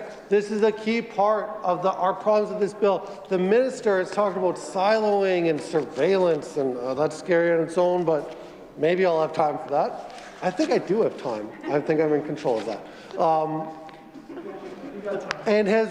The minister has made public comments saying that the world's changing and we need surveillance and we need to gather information and we don't have all the things. No, the fact is, Mr. Speaker, our Sergeant at Arms, who works with integrity and expertise and decades in law enforcement, already works with Regina Police Service. They already work with the RCMP. They already do this work admirably and without issue for decades. We are so fortunate to have this service here as members, to be safe in this building. Without issue for decades. They already do that work. They already collaborate. They already know when they need to call in backup. They already know when there are potentially things to be aware of when protests do happen, which I am going to use this as a chance to say this is where protests should happen. I mean, we have agreed unanimously that they should not be happening in front of hospitals or schools. They should be happening here where decisions are made. And they have happened here. without issue for decades. We are so fortunate that that is the case. How could we possibly consider dismantling a system that has worked flawlessly for decades based on reasons that have not been provided?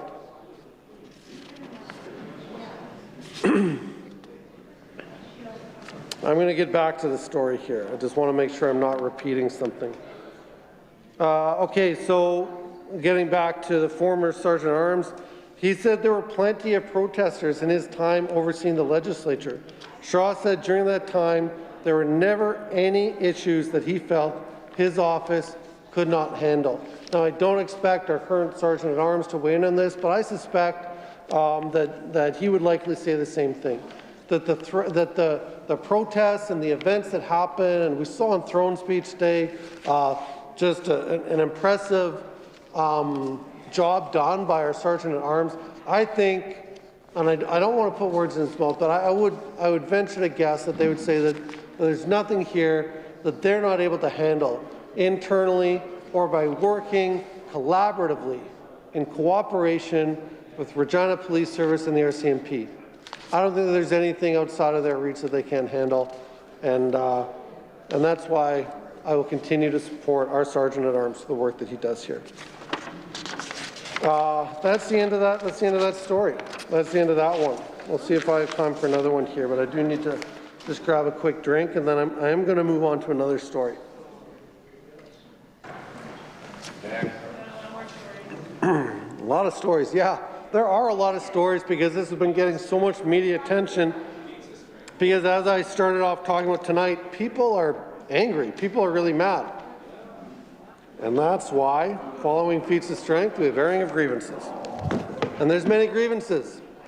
I'm going to just have a quick look at, oh, you know what? No, I'm going to go to this one. And I'm not going to quote this one the whole way through, but, you know, there's an interesting story in the Leader Post on November 29th. I don't have the time of day it was published.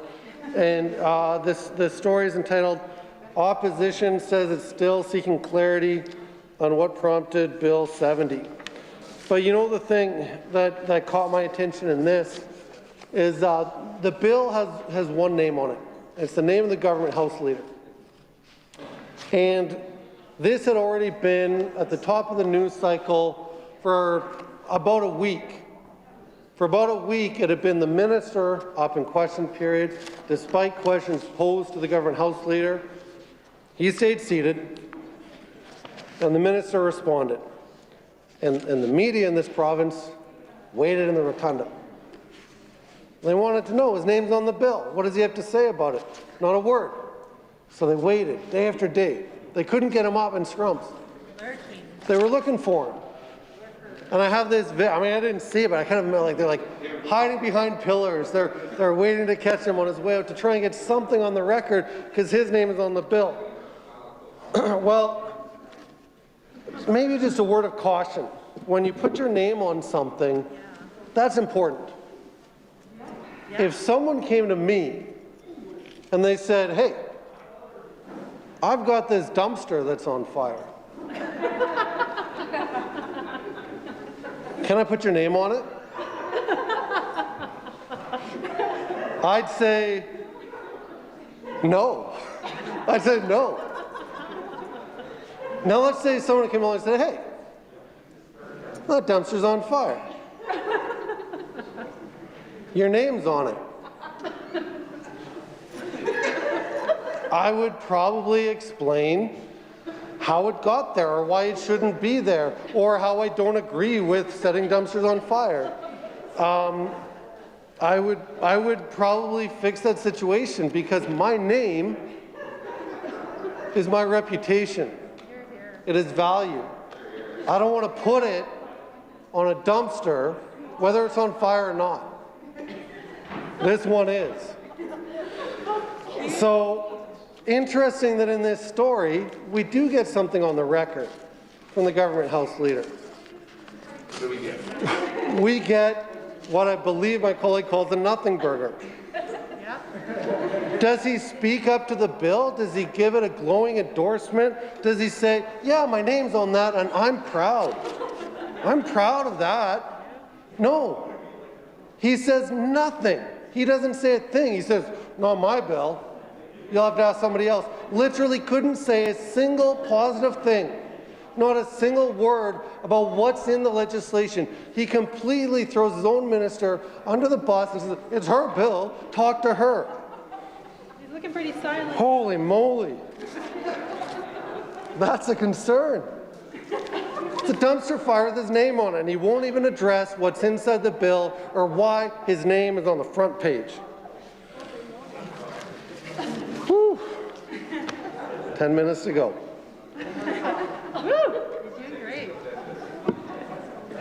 I just want to say that I've used all of my A material and that it's going to go downhill from here. You know, I think I'm maybe going to go to just one more story here, and I have indicated this in the piece. There's a difference between a news article and an opinion or analysis piece. And that's an important distinction.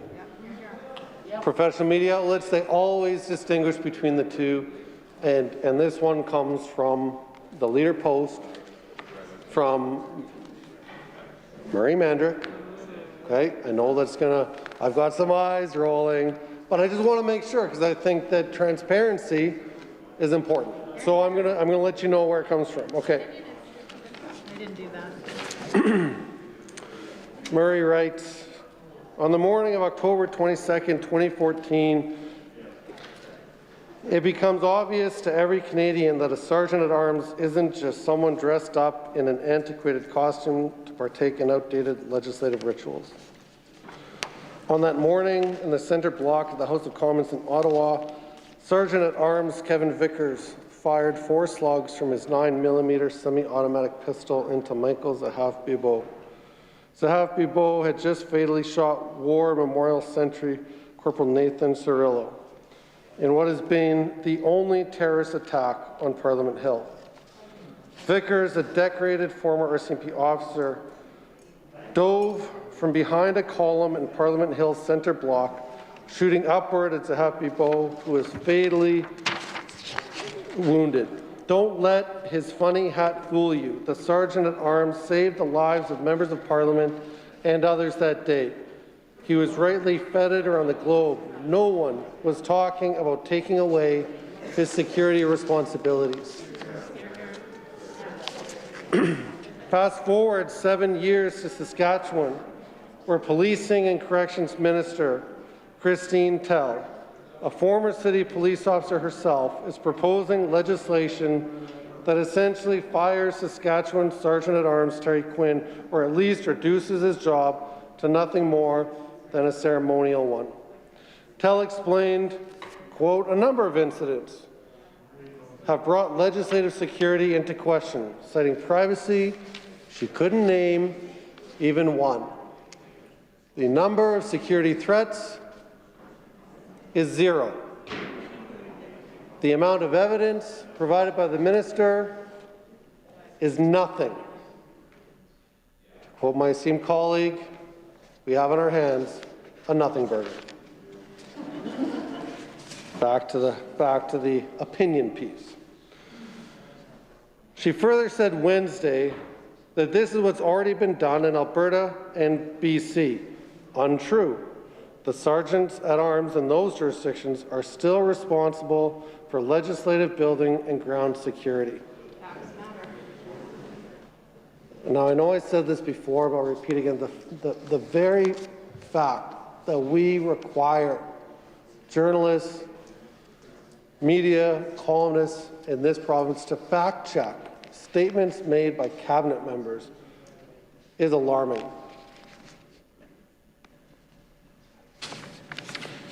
She couldn't offer a ballpark figure for how much this all might cost, something that should be of special interest to rural Saskatchewan residents long clamoring for more policing. Some of them may be wondering why it is that governing politicians are getting enhanced policing. Taxpayers are already paying an undisclosed amount for an ever-present RCMP security detail around Premier Scott Moe.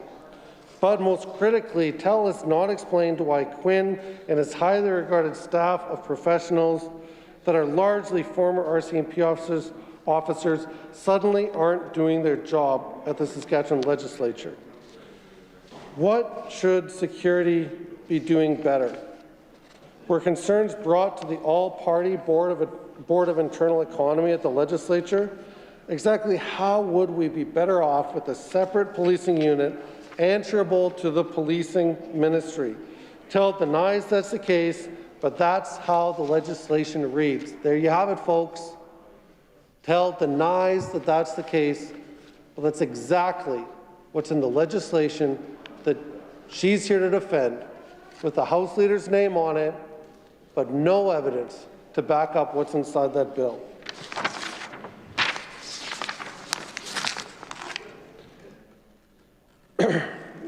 Further on, sure, there are still loud and obnoxious protests in front of the building on COVID-19 restrictions with people who can be a bit verbally aggressive, as TEL suggested Wednesday, although she conveniently had no recollection Wednesday of the hundreds of protesters who stormed the legislature 30 years ago over Fair Share, Saskatchewan.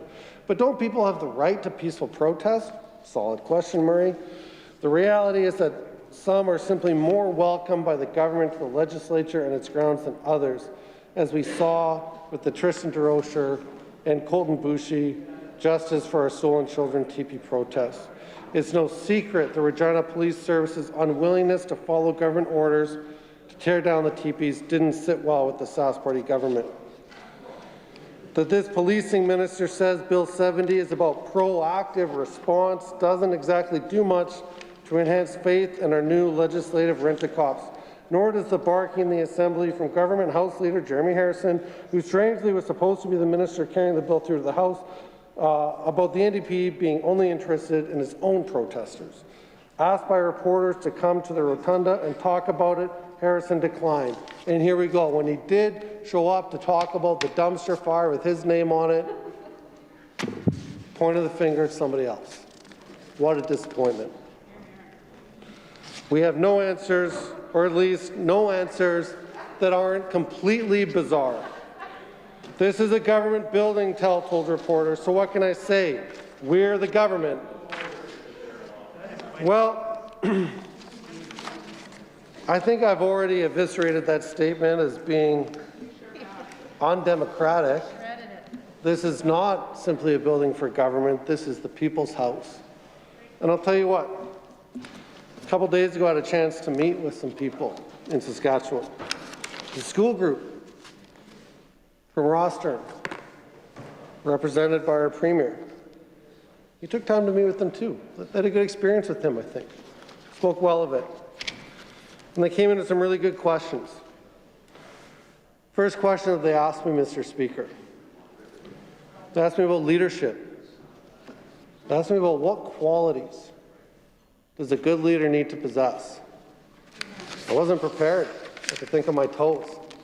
And I challenge all members to think about that right now.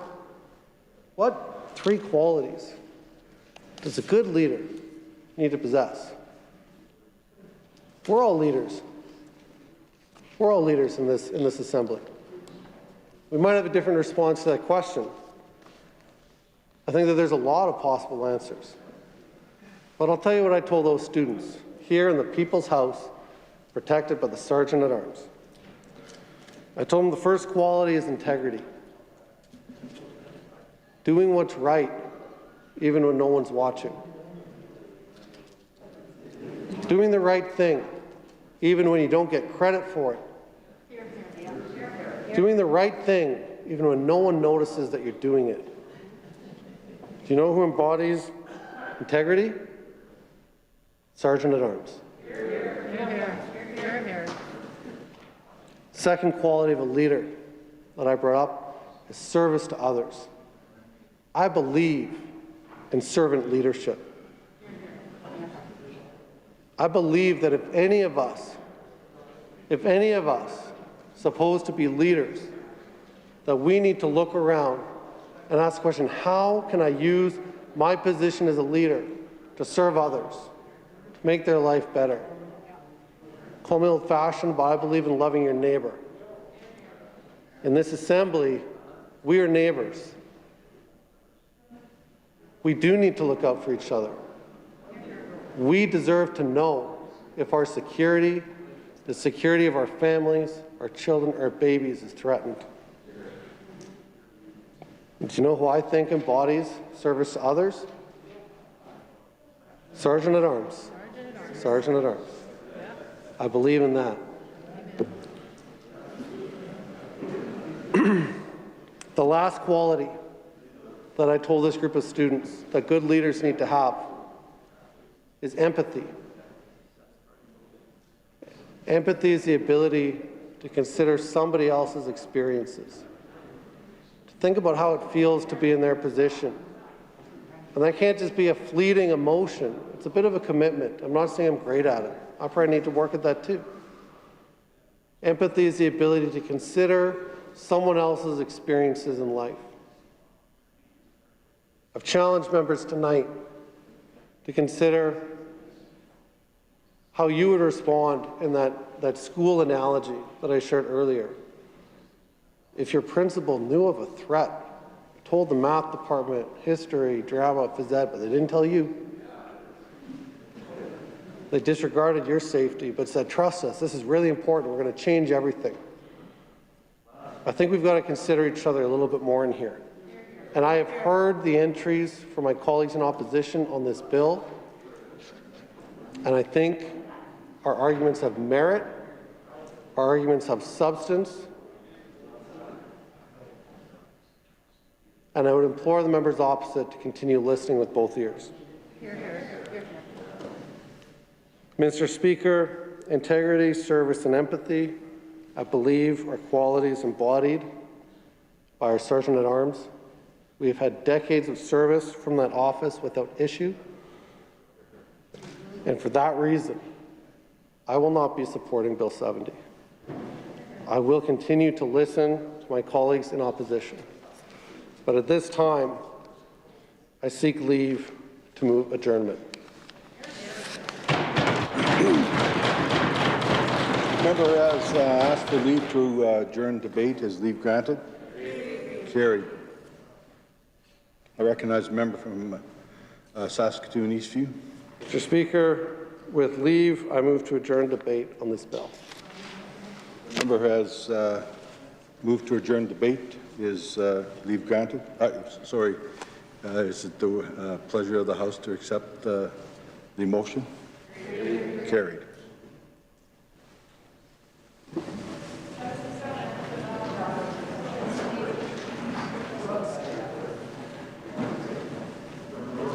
Debates, item number 25, resume debate in the second reading motion for bill number 71, the Insurance Amendment Act 20. Witherspoon. Recognize the member from Saskatoon Fairview. Thank you, Mr. Speaker. I'm pleased to enter into debate on bill number 71 today, the Insurance Amendment Act of 2021.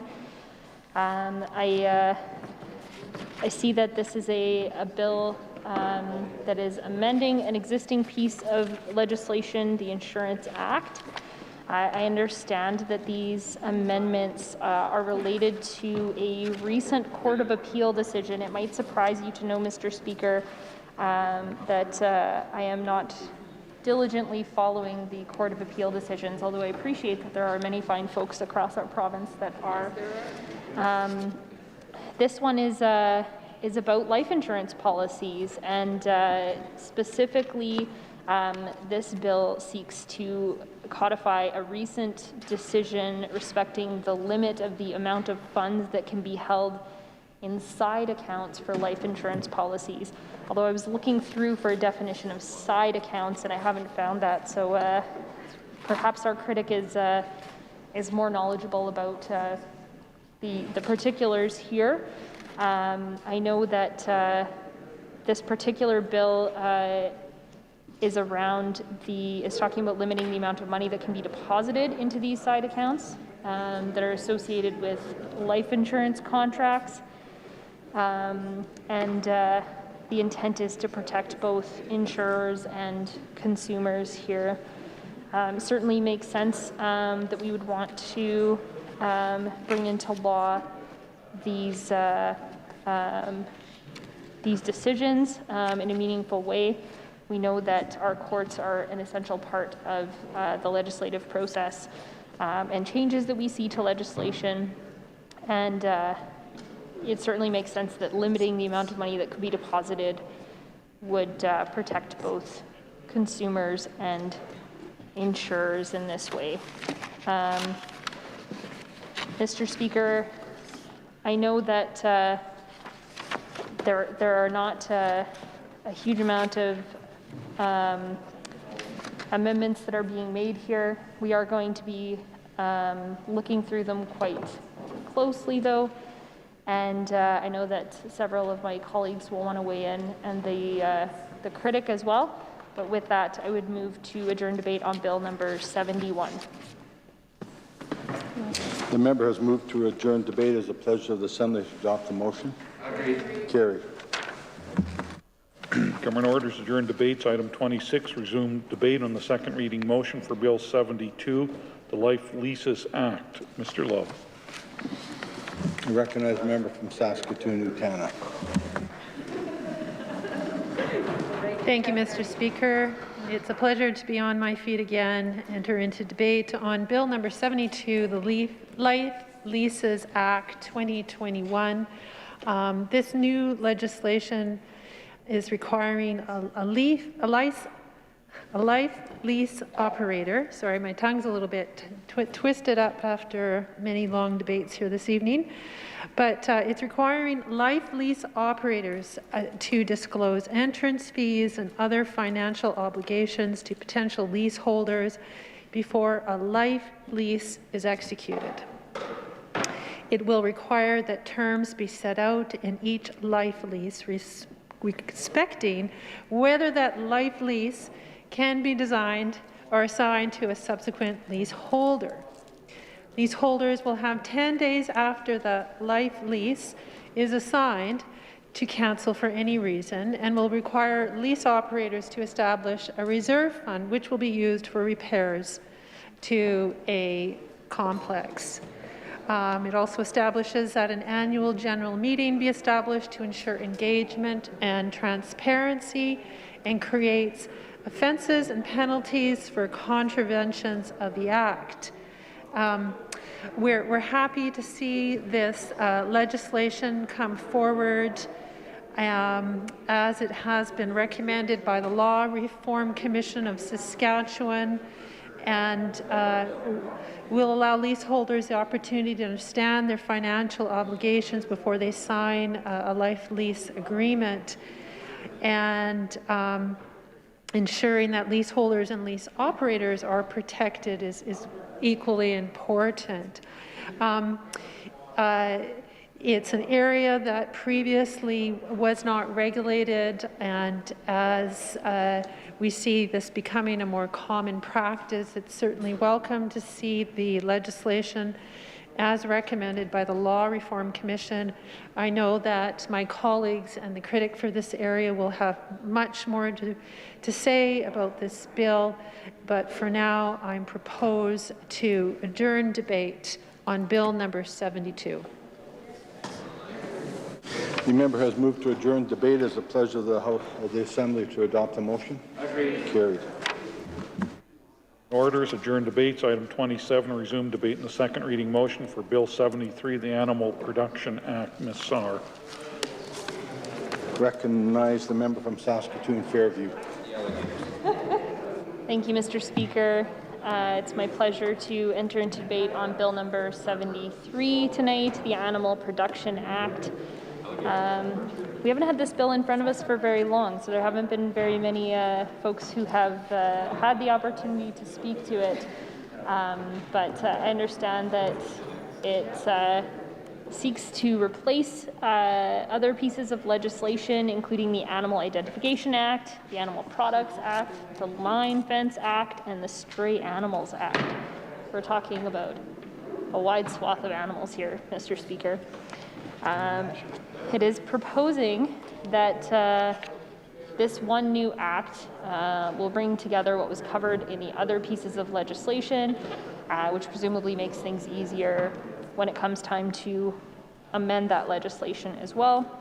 And it covers livestock and animal product inspections, related licenses, rules for administrative agreements, the authority for the handling of stray animals, which I must admit I did not know that there were stringent rules about handling of stray animals, although I have never really attempted to handle very many stray animals in my time.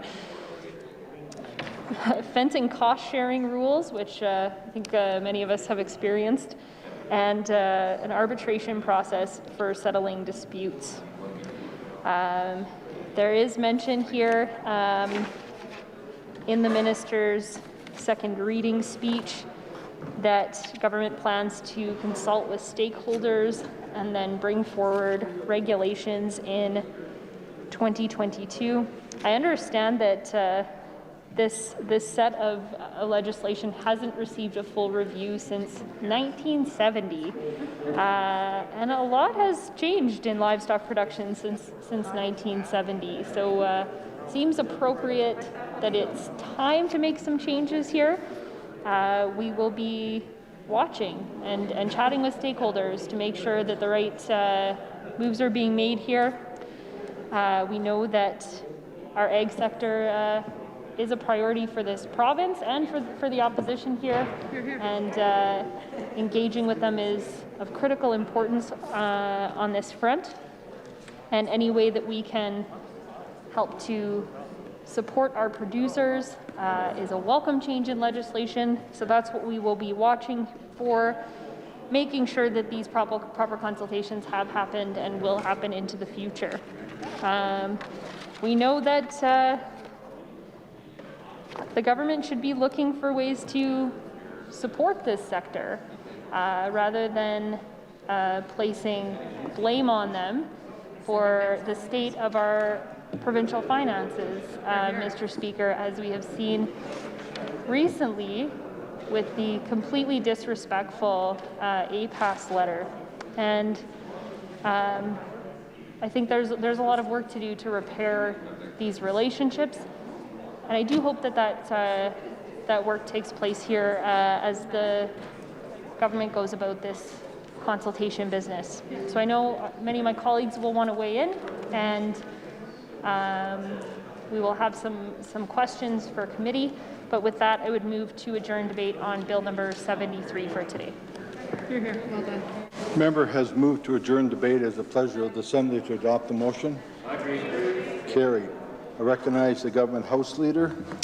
Thank you very much, Mr. Speaker. I move that this House do now adjourn. The Government House Leader has moved to adjourn the House. As a pleasure of the Assembly to adopt the motion. Carried.